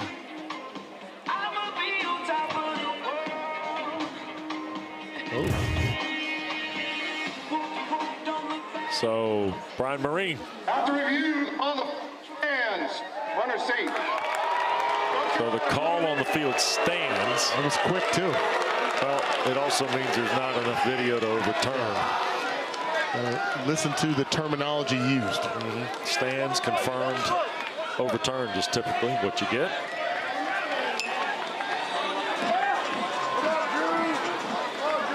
So now Harris stays at first. It's 0-1 to Dickerson, who's hit 2 home runs in the regional, including the shot tonight. Fastball up, 1-1. 2-run game. We're in the bottom of the 7th. Oklahoma applying the pressure again. Leadoff man aboard with the walk to Desan Harris. In the dirt for ball 2. We're talking about Oklahoma from the afternoon game against Nebraska to tonight, and we had our quick visit with Skip Johnson, who said, well, we went over to the soccer stadium and took cold showers. Those must have been $1 million cold showers.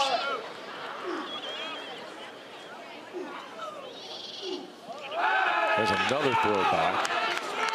The other part about this is, remember how that game ended? I mean, it was just, we kind of lazily got to the end of the Nebraska-Oklahoma game, 17-1. There's Cale Bolton, still available in the Carolina pin.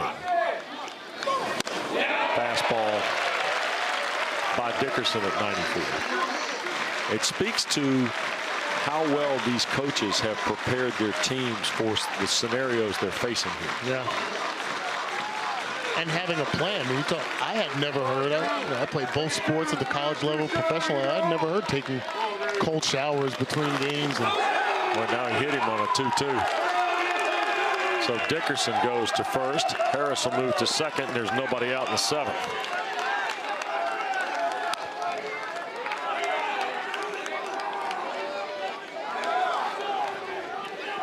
And that is the first batter hit that Carolina pitching tonight. And Dawson Willis will come to the plate. He homered in the third to put Oklahoma ahead. And I think that's going to be it for Cameron Seagraves. And another pitching change coming for Scott Forbes. And this is, by all accounts, going to be Cale Bolton. Grad transfer from Liberty's on his way in. 7-5 Oklahoma. We're in the bottom of the seventh. Nobody out and 2 on when we come back on SEC Network. In your neighborhood, there's a place so good. It's so nice to be at a store meant for me. 80% lean ground beef is just $4.88 a pound. Athena melons are only 99 cents a pound. Lay's kettle cooked chips or rolled gold pretzels are just $2.88. Tyson chicken is only $6.98. Welcome to Fairway, your Fairway family. Jeff, you good? Yeah, 1 sec. Listen up. Jeff has a sore back, and it's the Rec League semifinal. Let's get our man back in the game. We got the ice, and we got the hot.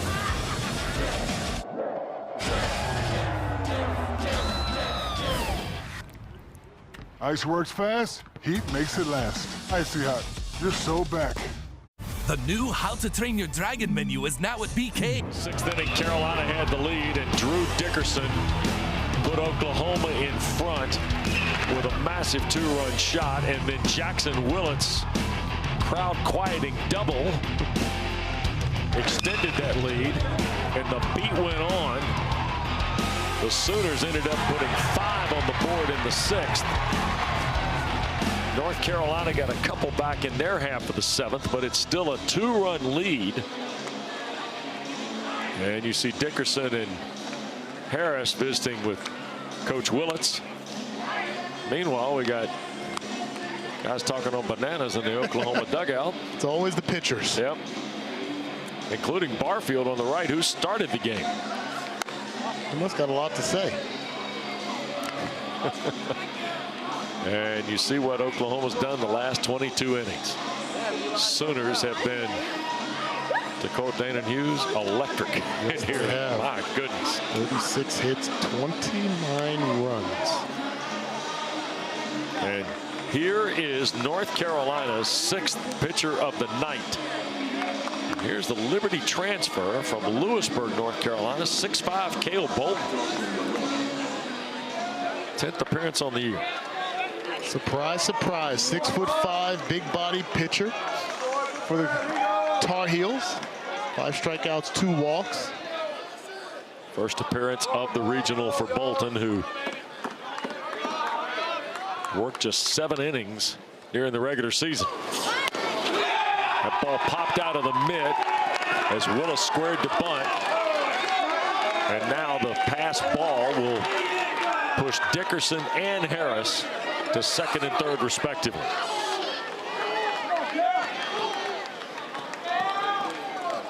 Tough break for Stevenson behind the plate. He's done such a great job handling this pitching staff all weekend long. Initially, you thought this was going to be a sacrifice bunt situation. Well, they have a safety squeeze that's just looking to crowd the zone, affect the pitcher's accuracy. 2-0 now, Bolton. Both pitches running hot.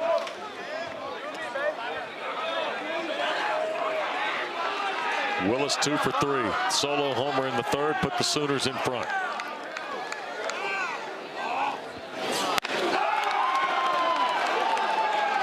Nowhere close. 3-0. Willis is definitely in take mode and has been so. Infield is in.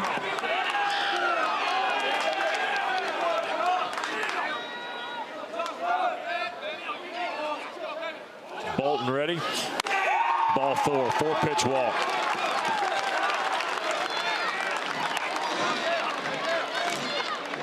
So another walk from Carolina pitching tonight. Brian Gaines is coming out now to talk to Cale Bolton. 8 walks by the Tar Heels.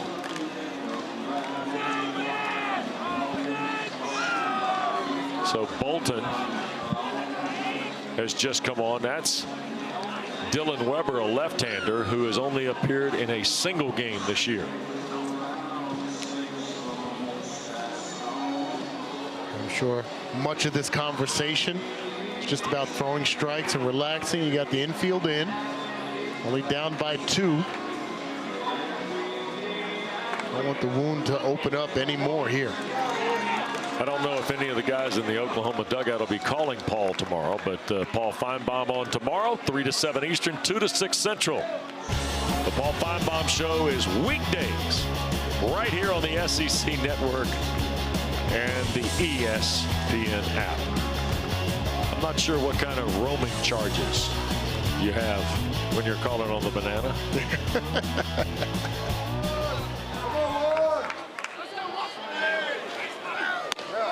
Breaking ball in for a strike. Jason Walk standing in.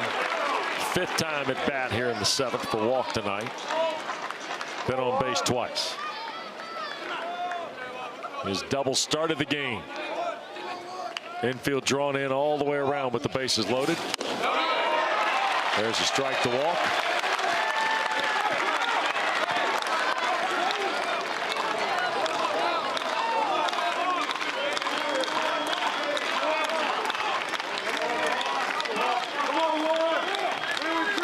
Bolton looks in, comes ready on an 0-2. Did Walk go? He did. Struck him out.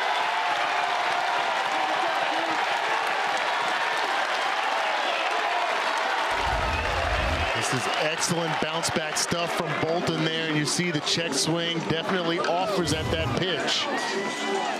3 quick pitches after the mound visit. Now the middle infield can move back to double play depth. Corners will still be in on the grass for a play at the plate. And this is Easton Carmichael. Strike from Bolton. Carmichael taking all the way. This is a gut check for Bolton here. 7-5 Oklahoma. I think you're right though, Dana. Offered, did he go? Did not. 1-1. Oh yeah, I knew that would bring them to their feet. Oh, let's see here. Oh, Derek Everett at first. Just lost his spot on the holiday card list.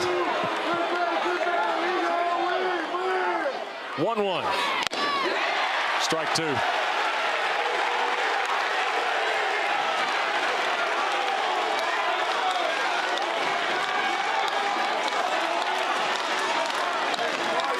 .75 ball game, bases loaded.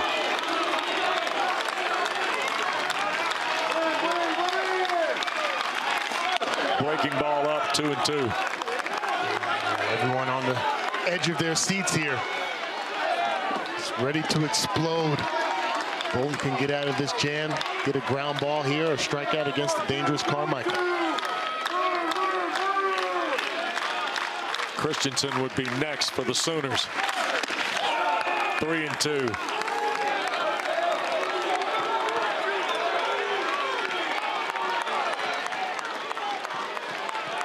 You think Carmichael pulls the trigger here? Oh, yeah. There's some discussion at first base with Stokely and the base runner Willis. 3-2. Flared it over into the right field gap.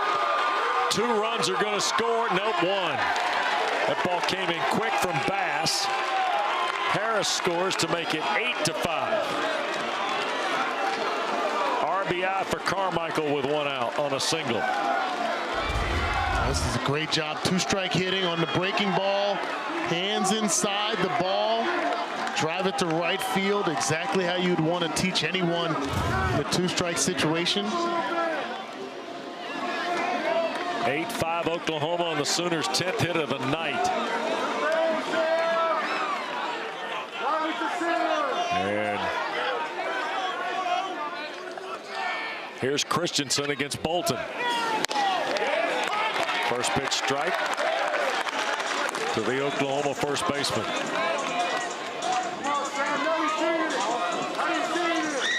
You see he's 1 for 4 tonight. Struck out twice in the ballgame. 0-2 now.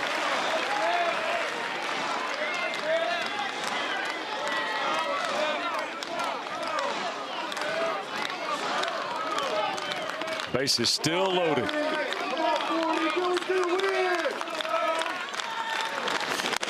That's high, 1-2.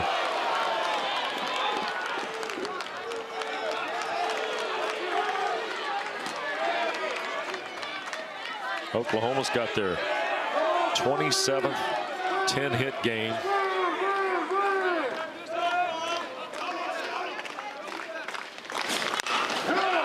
Foul ball up the first base side.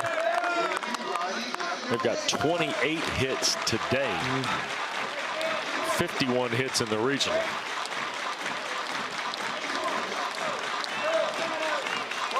One ball, 2 strikes it is to Christensen from Bolton.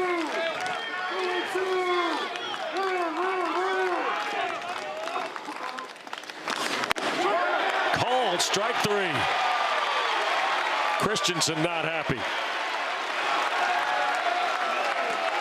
He strikes out for the 3rd time tonight. 2 away in the 7th for the Sooners. And here's Willits. That breaking ball. That's a nice job by Stevenson behind the plate. Maybe a little bit low on the bottom part of the zone. Too close to take there. Well executed pitch by Bolton. Base is still loaded with 2 outs, and Jackson Willits away, 1 ball.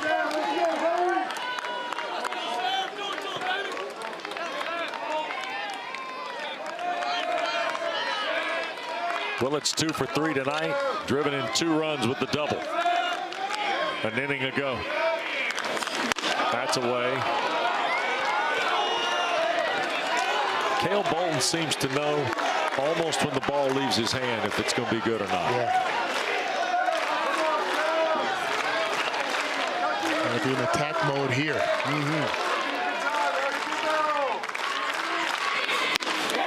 Fastball by Willits, 2-1.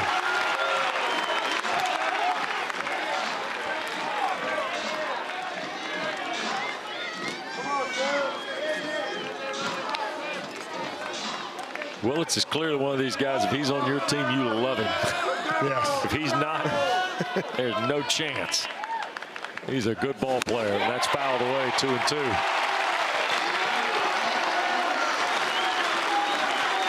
I'm guessing that a lot of Skip Johnson's players get juice from Willits. Oh yeah, you always have that one guy. Yep. Generates the energy you need. Opponents don't like. It's okay. 2-2. 3-run lead for Oklahoma. Can they add more here? Willits offered. Did he go? Did not. 3-2.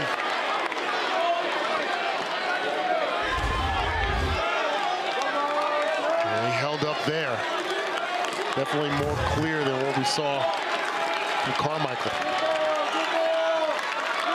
Full count again. On the ground at first. Stokely will scoop. He'll step on the bag. Oklahoma leaves them loaded. They add a run on just one hit.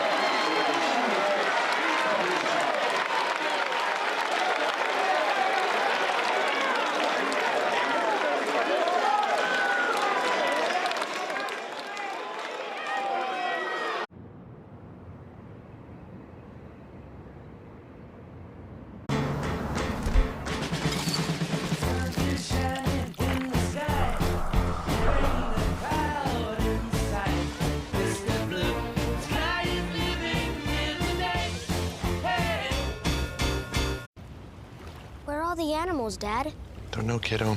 Just not our day. It's a rare thing when someone you've been with for so long finds a way to surprise you. It's like discovering E-Trade's easy-to-use platform now comes with expert insights from Morgan Stanley to help you navigate the markets. Can you do a dolphin? Sorry. Fire it up. The all-new Dragon Flame Grilled Whopper is here at BK. Bold, juicy, flame grilled, and ready for adventure. Experience a new kind of flame at Burger King. How to Train Your Dragon, coming to theaters June 13th. We can't get enough of the WNBA. Dallas Wings select Paige Beckers. With more stars and more heat than ever. Ridiculous! The WNBA on ESPN. On a Sunday night in Chapel Hill, back here at the Chapel Hill Regional, top seed North Carolina trails Oklahoma by 3. We go to the 8th, and Sooners in front. Let's get a little check here. How about Super Regionals tickets that are punched? Coastal Carolina's there. They're going to face the winner at Auburn. Danon? Yep. Duke is a winner at Foley Field in Athens. They get the winner of the Oxford Regional.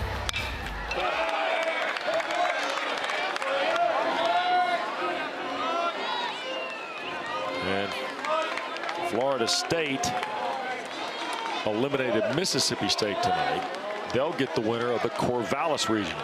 Oregon State, obviously the #1 seed there.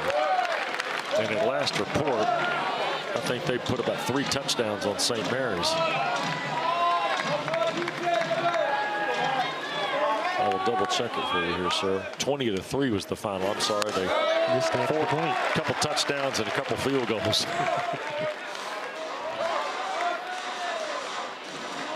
I mean, we've seen some scoring today now. 8-5 here. Bowden still on the bump for Oklahoma. Madera and a 2-1 count. Fastball strike, 2-2. Madera does not agree with Brian Marine.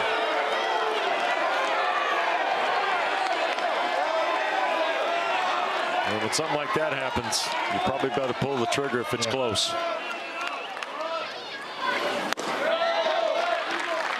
3-2.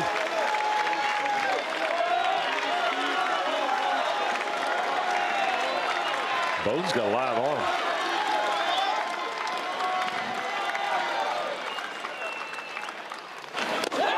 Ball 4. Leadoff walk for Alex Madera. First time he's been on base tonight. Oklahoma's not walked many. Nope. Just Tar Heels aren't going away either. Just their 3rd of the night, I think, from a walk perspective. 4th of the night. Yep. And here's Tyson Bass.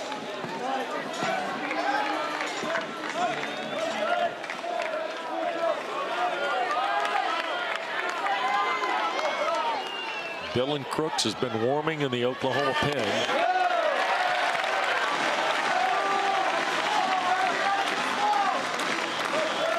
Got a believe at some point he's going to get the ball tonight.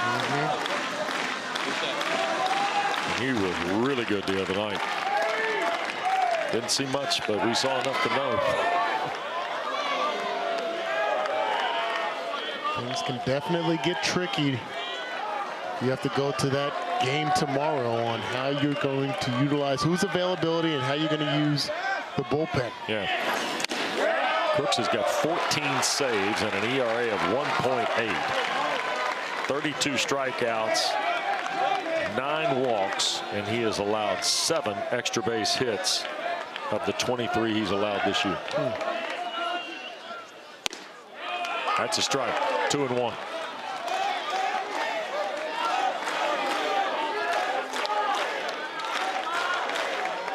Bass is 0 for 2.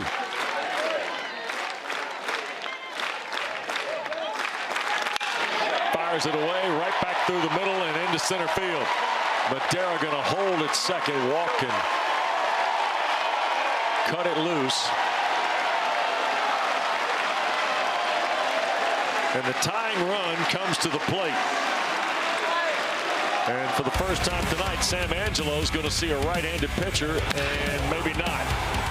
Because Angelo last night took Kyson Witherspoon deep twice in Carolina's win. And now, Skip Johnson, with nobody out in the 8th, is going to go get Crooks. It looks like Crooks is having a tough time dealing with that. The competitive juice is flowing. Gives up the 1 hit. So in comes Dylan Crooks, the Sooner closer. Nobody out in the 8th. Tying run at the plate when we come back.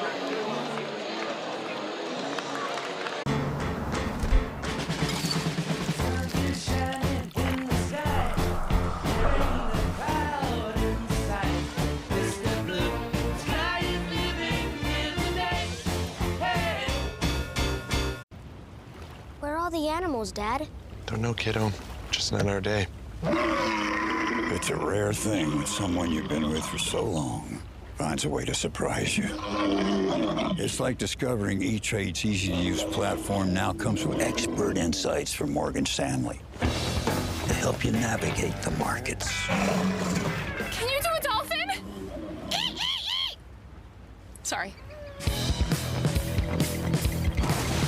Fire it up. The all-new Dragon Flame Grilled Whopper is here at BK. Bold, juicy, flame grilled, and ready for adventure. Experience a new kind of flame at Burger King. How to Train Your Dragon, coming to theaters June 13th. Mmm, savory, juicy, and hold up. It's got Hidden Valley Ranch seasoning? Nice. Crispy, zesty, ranchy perfection. Hidden Valley Ranch. North Carolina won the 1-0 game last night, so whoever survived this afternoon's elimination game would have to beat the Tar Heels twice. Well, that was Oklahoma that dismissed Nebraska 17-1. So here tonight, Oklahoma's got an 8-5 lead. Top of the 8th inning, nobody out. Runners first and second, and the Sooners have summoned the closer. Here is Dylan Crooks, 6-foot senior from Euless, Texas. And we gave you a little preview of his worksheet a moment ago. 14 saves and an ERA south of 2. Totally dependable. Always going to be around the zone. 32 strikeouts to just 9 walks. Trying to put out the fire here. He was on the midseason stopper of the year award watch list. Second in the SEC, third in the country with the saves. And he gets Sam Angelo, who homered twice last night, off Kyson Witherspoon. Ball 1. Well, we mentioned earlier about the reversal of offensive production. Bottom of the lineup. Previous games had really stepped up. Not until that last single by Tyson Bass had we seen anything from the bottom third. Now an opportunity to tie this ball game. Angelo to right, down the line and foul.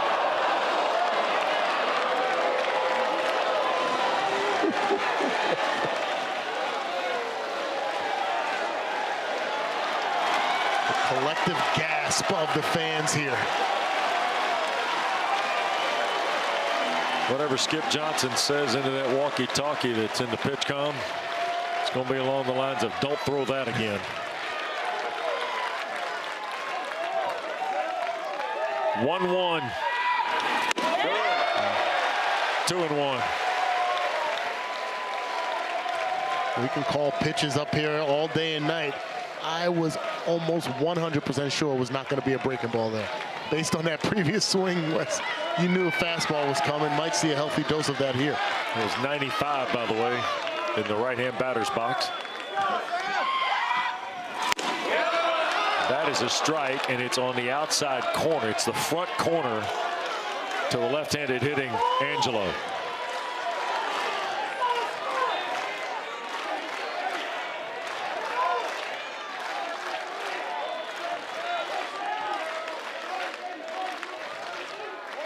Two. Up and out.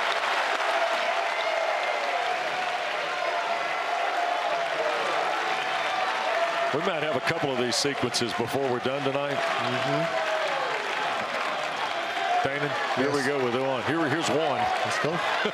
Let's do it. Full count.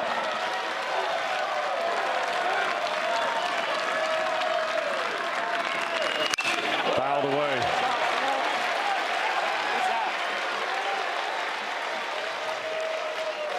Angelo had said last night that the ball looks like a beach ball, and if you are a hitter at any level, that's the kind of feeling you want to have in the batter's box. Three-two. Tell you what, he's filling the parking lot over there.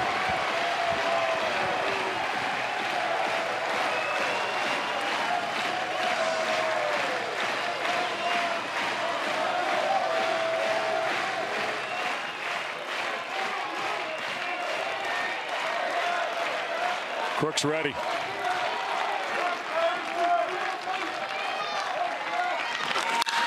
Skied it. Will it make the seats? Willis going to go over and give it a look, and it is just over the net.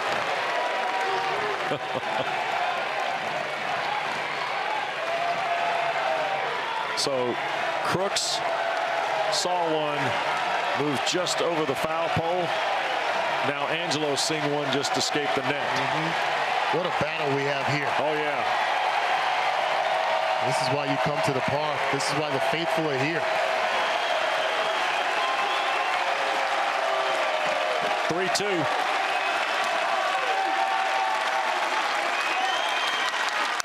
Foul back again.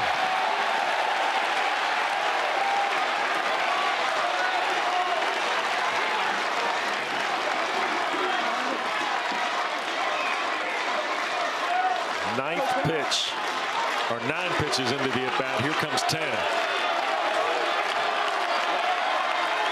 We are 3.5 hours in.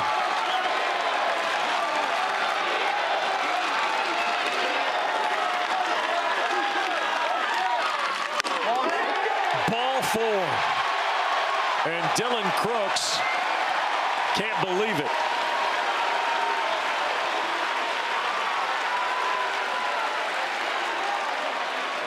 Bases are loaded now for Carter French.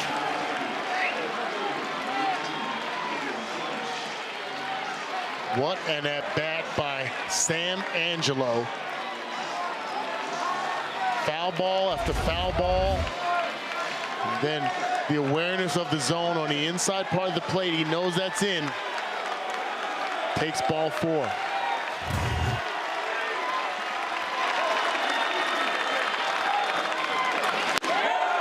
Ball 1 to French, who's 1 for 5 this year with the bases loaded.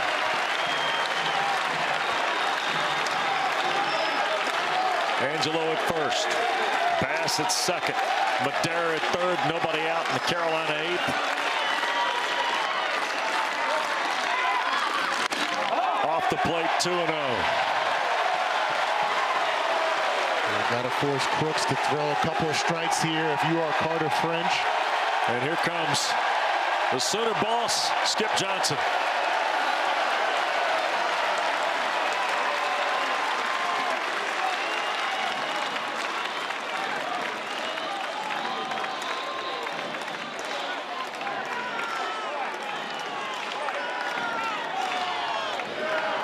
And this is pretty much a conversation with his closer. A lot going on in the bullpen. Reed Hensley is 42. And we have not seen Dylan Tate this year. That's number 32. Both of them right-handers. We haven't seen Dylan Tate this weekend, I should say. On the year, he has made 1 appearance.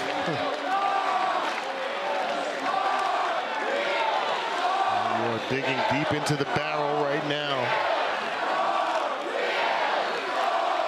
We saw Hensley for an inning already this weekend.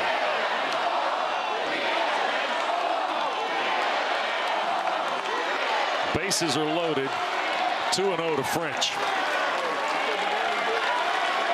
No home runs. He's 238 on the year. 2 for 9 this weekend is Carter French. There's a strike. Carter French, you want to put the ball in play. Obviously, you want to try to stay out of a double play. Don't want to hit the ball back to the pitcher. Fouled away. Quickly 2-2.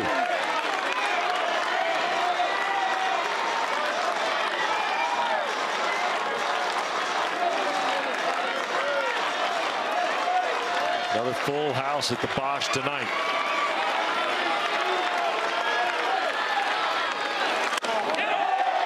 Ball 3. Seems like Crooks is used to having that ball have a little bit more arm side movement. He's working on the inside part of the play against 2 lefties in a row, hoping to get that to come back into the strike zone. Hasn't been successful. 3-2. Struck him out. 1 away. Fastball at 94.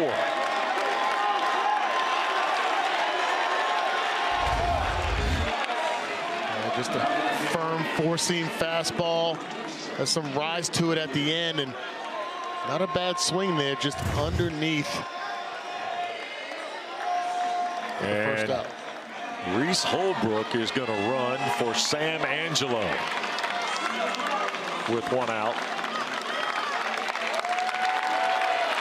So Holbrook replaces Angelo as a pinch runner with Kane Kepley standing in. I know that's seems like a tough decision to make because of the way Angelo has swung the bat, but having a faster runner at first base here now, with that being the tying run, an extra base hit could tie this ball game. And here is Kepley.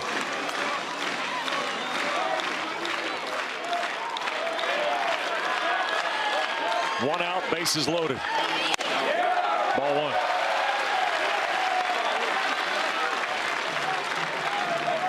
Carolina's got 5 outs left in their night.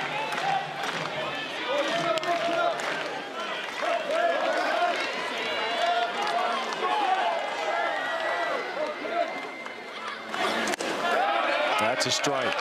Crooks is almost married to the outer third to left-handed hitters. Yeah, he'll come inside, it seems like, with 2 strikes, but you're right. Working on the outside part of the plate. Yeah, 1-1. Kepley skies it. Going out is Willis. Coming in from left is Gamble. And nobody moves. There's 2 away. Looked like that ball almost popped out of his glove. Yeah. So the runners all hold. Kepley is retired on the fly ball to Gamble. Yeah, watch left field. See that ball right there. Oh, has to squeeze the hand around it just to keep it inside the leather. So Van de Break, who has really struggled, 1 for 4 tonight, had a single in the first.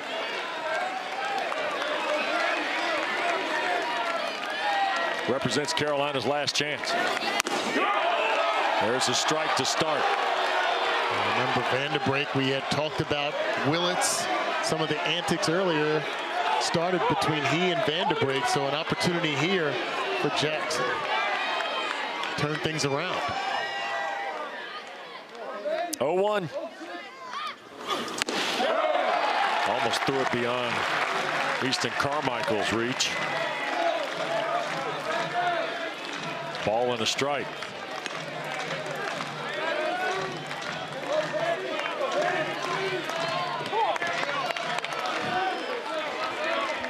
Two down in the 8th, 3-run lead for Oklahoma.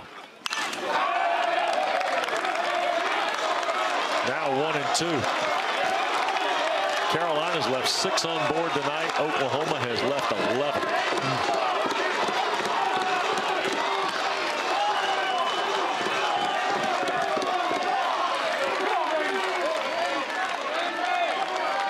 One, 2.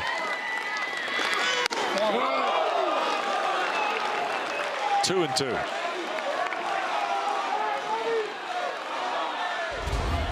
Felt like Tar Heel fans are holding their breath there. He just doesn't have that movement back into the zone. He's hitting his spot, just barely off the plate on the outside. Yeah! 3-2.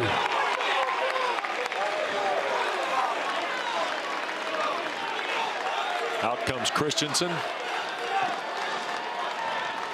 Everybody will be on the move here. This is key. The runner at first base. You got to be in full speed sprint. Ball hit to the gap, may be able to score. Pitch. Fly ball, right field. Harris has to hustle in. And Oklahoma gets out of the jam. Tar Heels leave the bases loaded. 3-run lead for the Sooners when we go to the bottom of the 8th.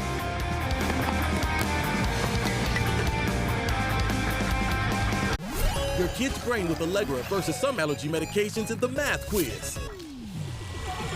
Some allergy medications can make your kids drowsy. 1, 2, 3. But Allegra is different. 7 times 51? No biggie. 357. Ace. Well done.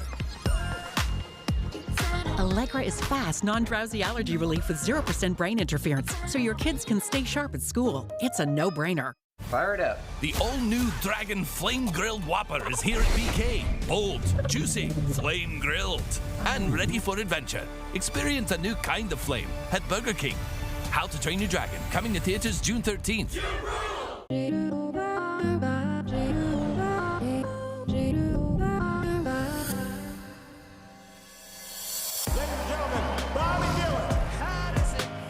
When the monsters come, all you can do is scream. You were the last person to see the president alive. Did you kill him? They will never see us coming. Better? Yes, better.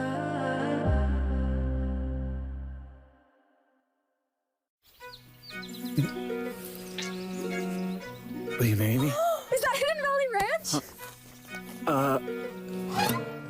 This is the most flavorful day of my life.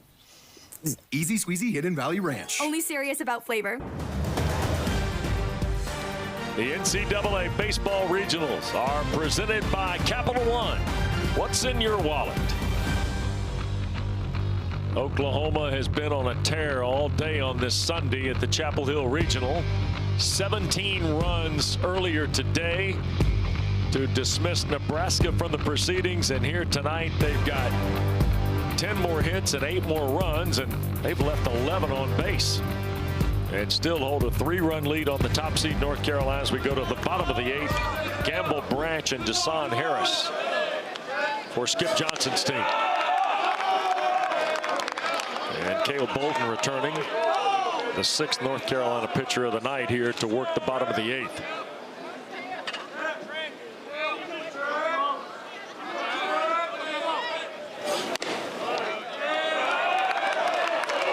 Two balls and no strikes it is to Gamble.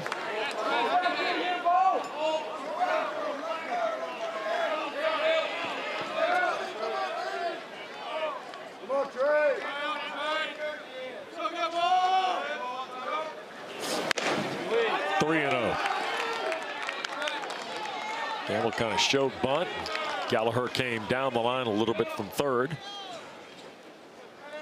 I don't think Gamble has any intention on bunting or has had any intention on bunting here. Just trying to muddy the waters a little bit. That's a strike.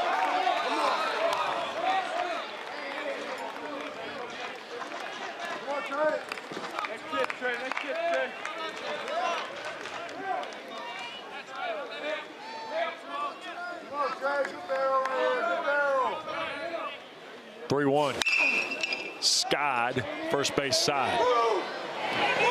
And Stokely will give way. Vanderbrink.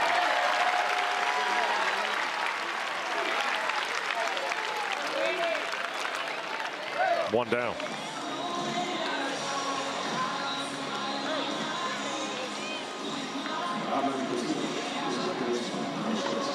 Carolina has one guy in the bullpen, Cameron Paget, who we saw briefly last night. There's a look at Paget. Oklahoma's turned the lights off down in theirs. With Crooks set to go in the ninth. Pitch off the plate to Kyle Branch.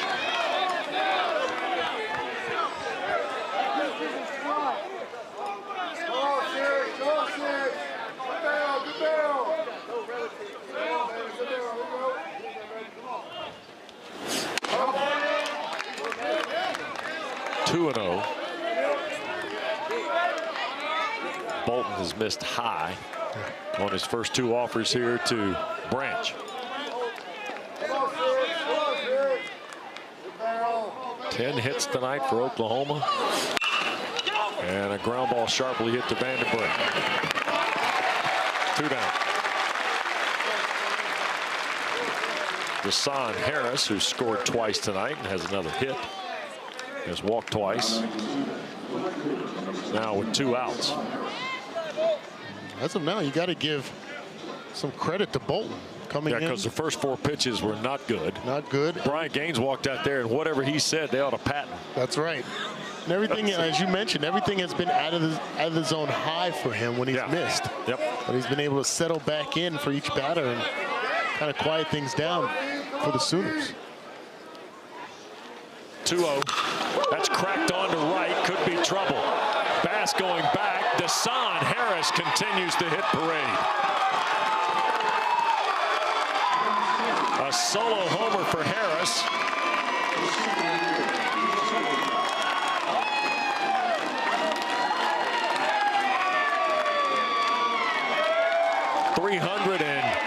Almost 90 feet to make it 9-5. This is the type of swing you want to have. The first pitch of an at-bat puts a charge into it there. Just a nice balanced swing.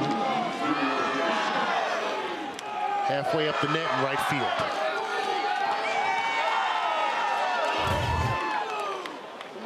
And with 2 outs, here's Dickerson, who's already homered tonight. Consider the youth movement on this team for the Sooners. 2 sophomores and Walk and Harris, a freshman, and Dickerson.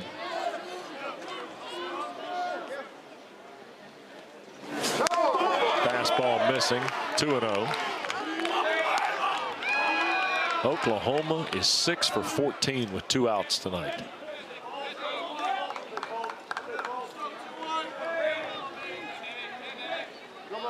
They've had 5 extra base hits in the ball game. Swing and a miss, 2-1. You're looking to Carolina in the 9th.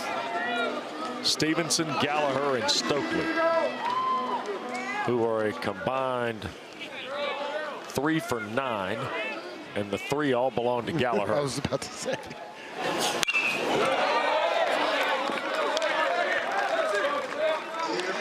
Two and 2 it is.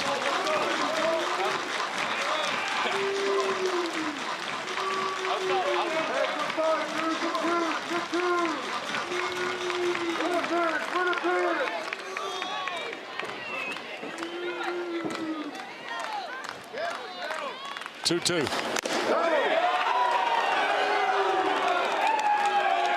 Full now.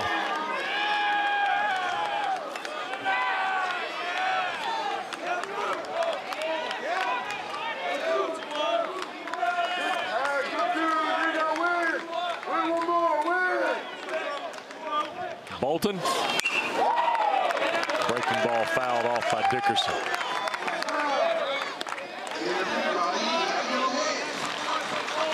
You can tell Dickerson has the utmost confidence in the batter's box. Quality swings.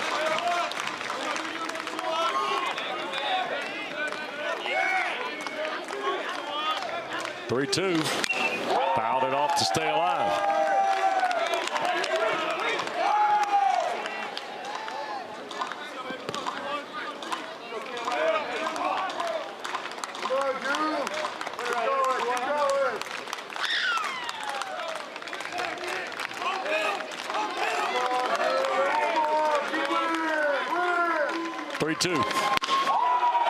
Ball 4. 2-out home run by Harris, and now a walk to Dickerson.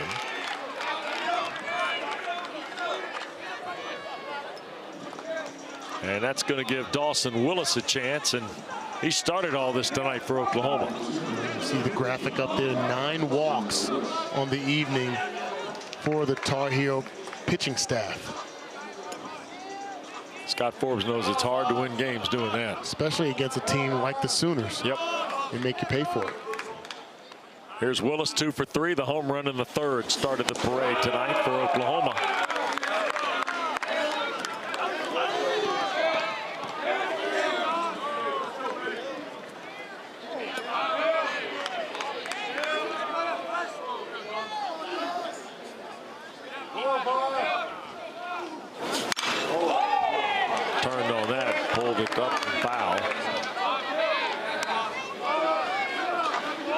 Some of the faithful kind of heading for the exits.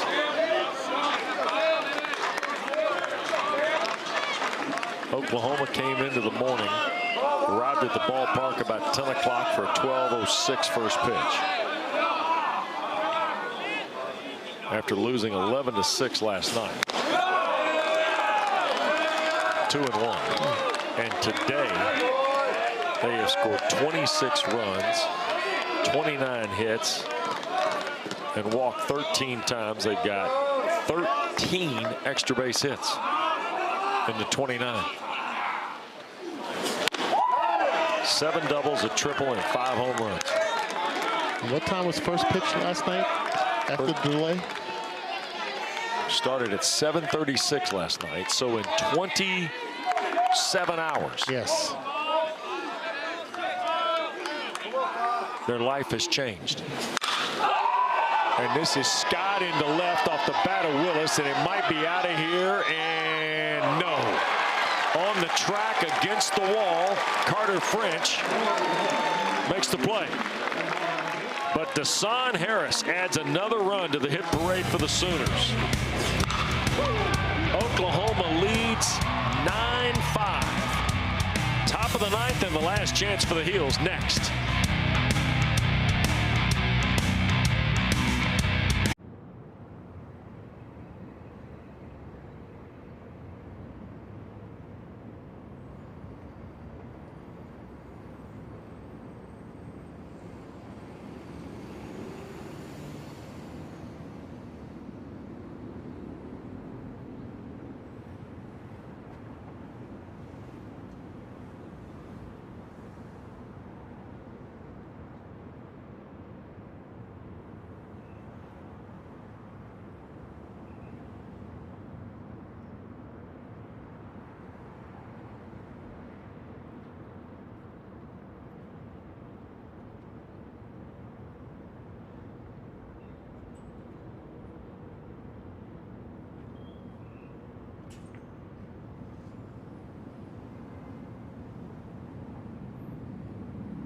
The new How to Train Your Dragon menu is now at BK. Get it before it disappears. Oh, toothless. Bold, tasty, and dangerously delicious. How to Train Your Dragon. Coming to theaters June 13th. Mmm, savory, juicy, and hold up. It's got Hidden Valley Ranch seasoning? Nice. Crispy, zesty, ranchy perfection. Hidden Valley Ranch, only serious about flavor.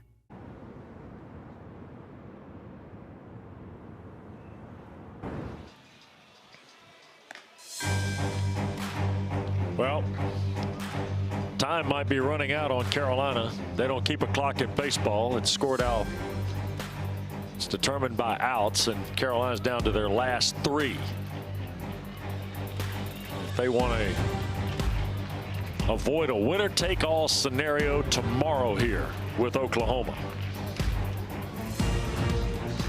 This has been a game of opportunity and missed opportunity. Sure is. Sooners taking advantage of every inch the Tar Heels has given them, and then in that last inning specifically, Wes, bases loaded, no outs. Don't play to run. Those are the ones that oftentimes determine what happens at the end of the night. Here's Dylan Crooks trying to get the 6-out save tonight. Stevenson rolls it over toward first. Christensen, easiest play of the night, scoops it at the bag and steps on it for out number 1.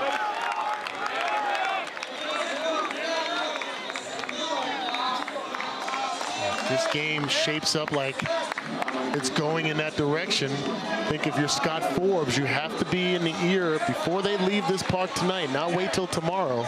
It's got to be some encouraging words like, hey guys, we just gave up 1. We still have an opportunity. We're still in the driver's seat. They'll be the home team tomorrow.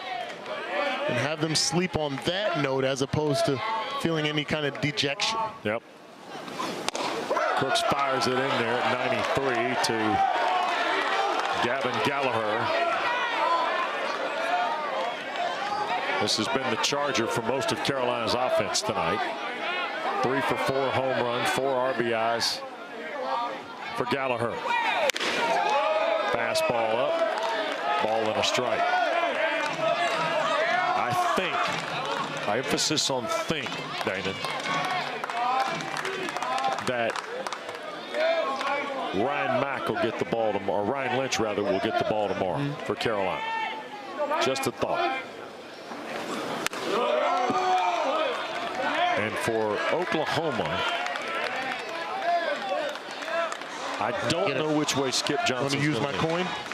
Flip it. Yeah, you want to flip my coin? I thought we draw names out of a hat. Yes, there we got That's it. it. We got to get a 10-gallon hat. Skip Johnson's got the 10-gallon hat. And we're going to draw names out of a hat. That ball ripped on the ground. Branch got the glove to the dirt and throws out Gallagher.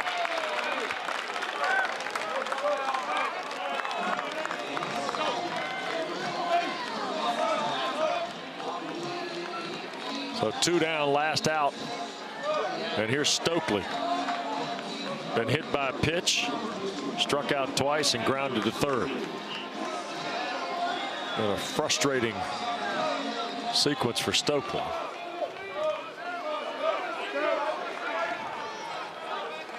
Hitting .321 on the year. That ball's ripped, but right at Branch, and the ball game is over. And just inside 4 hours, Oklahoma wins. And the Sooners and Tar Heels go to winner-take-all tomorrow here in Chapel Hill for the right to see the winner of the regional in Eugene, Oregon next week in the Supers. The Capital One rewarding performance tonight. Dylan Crooks with the bases loaded, nobody out, and he works on a 6-out save tonight for his 15th of the year. Yeah, shut things down.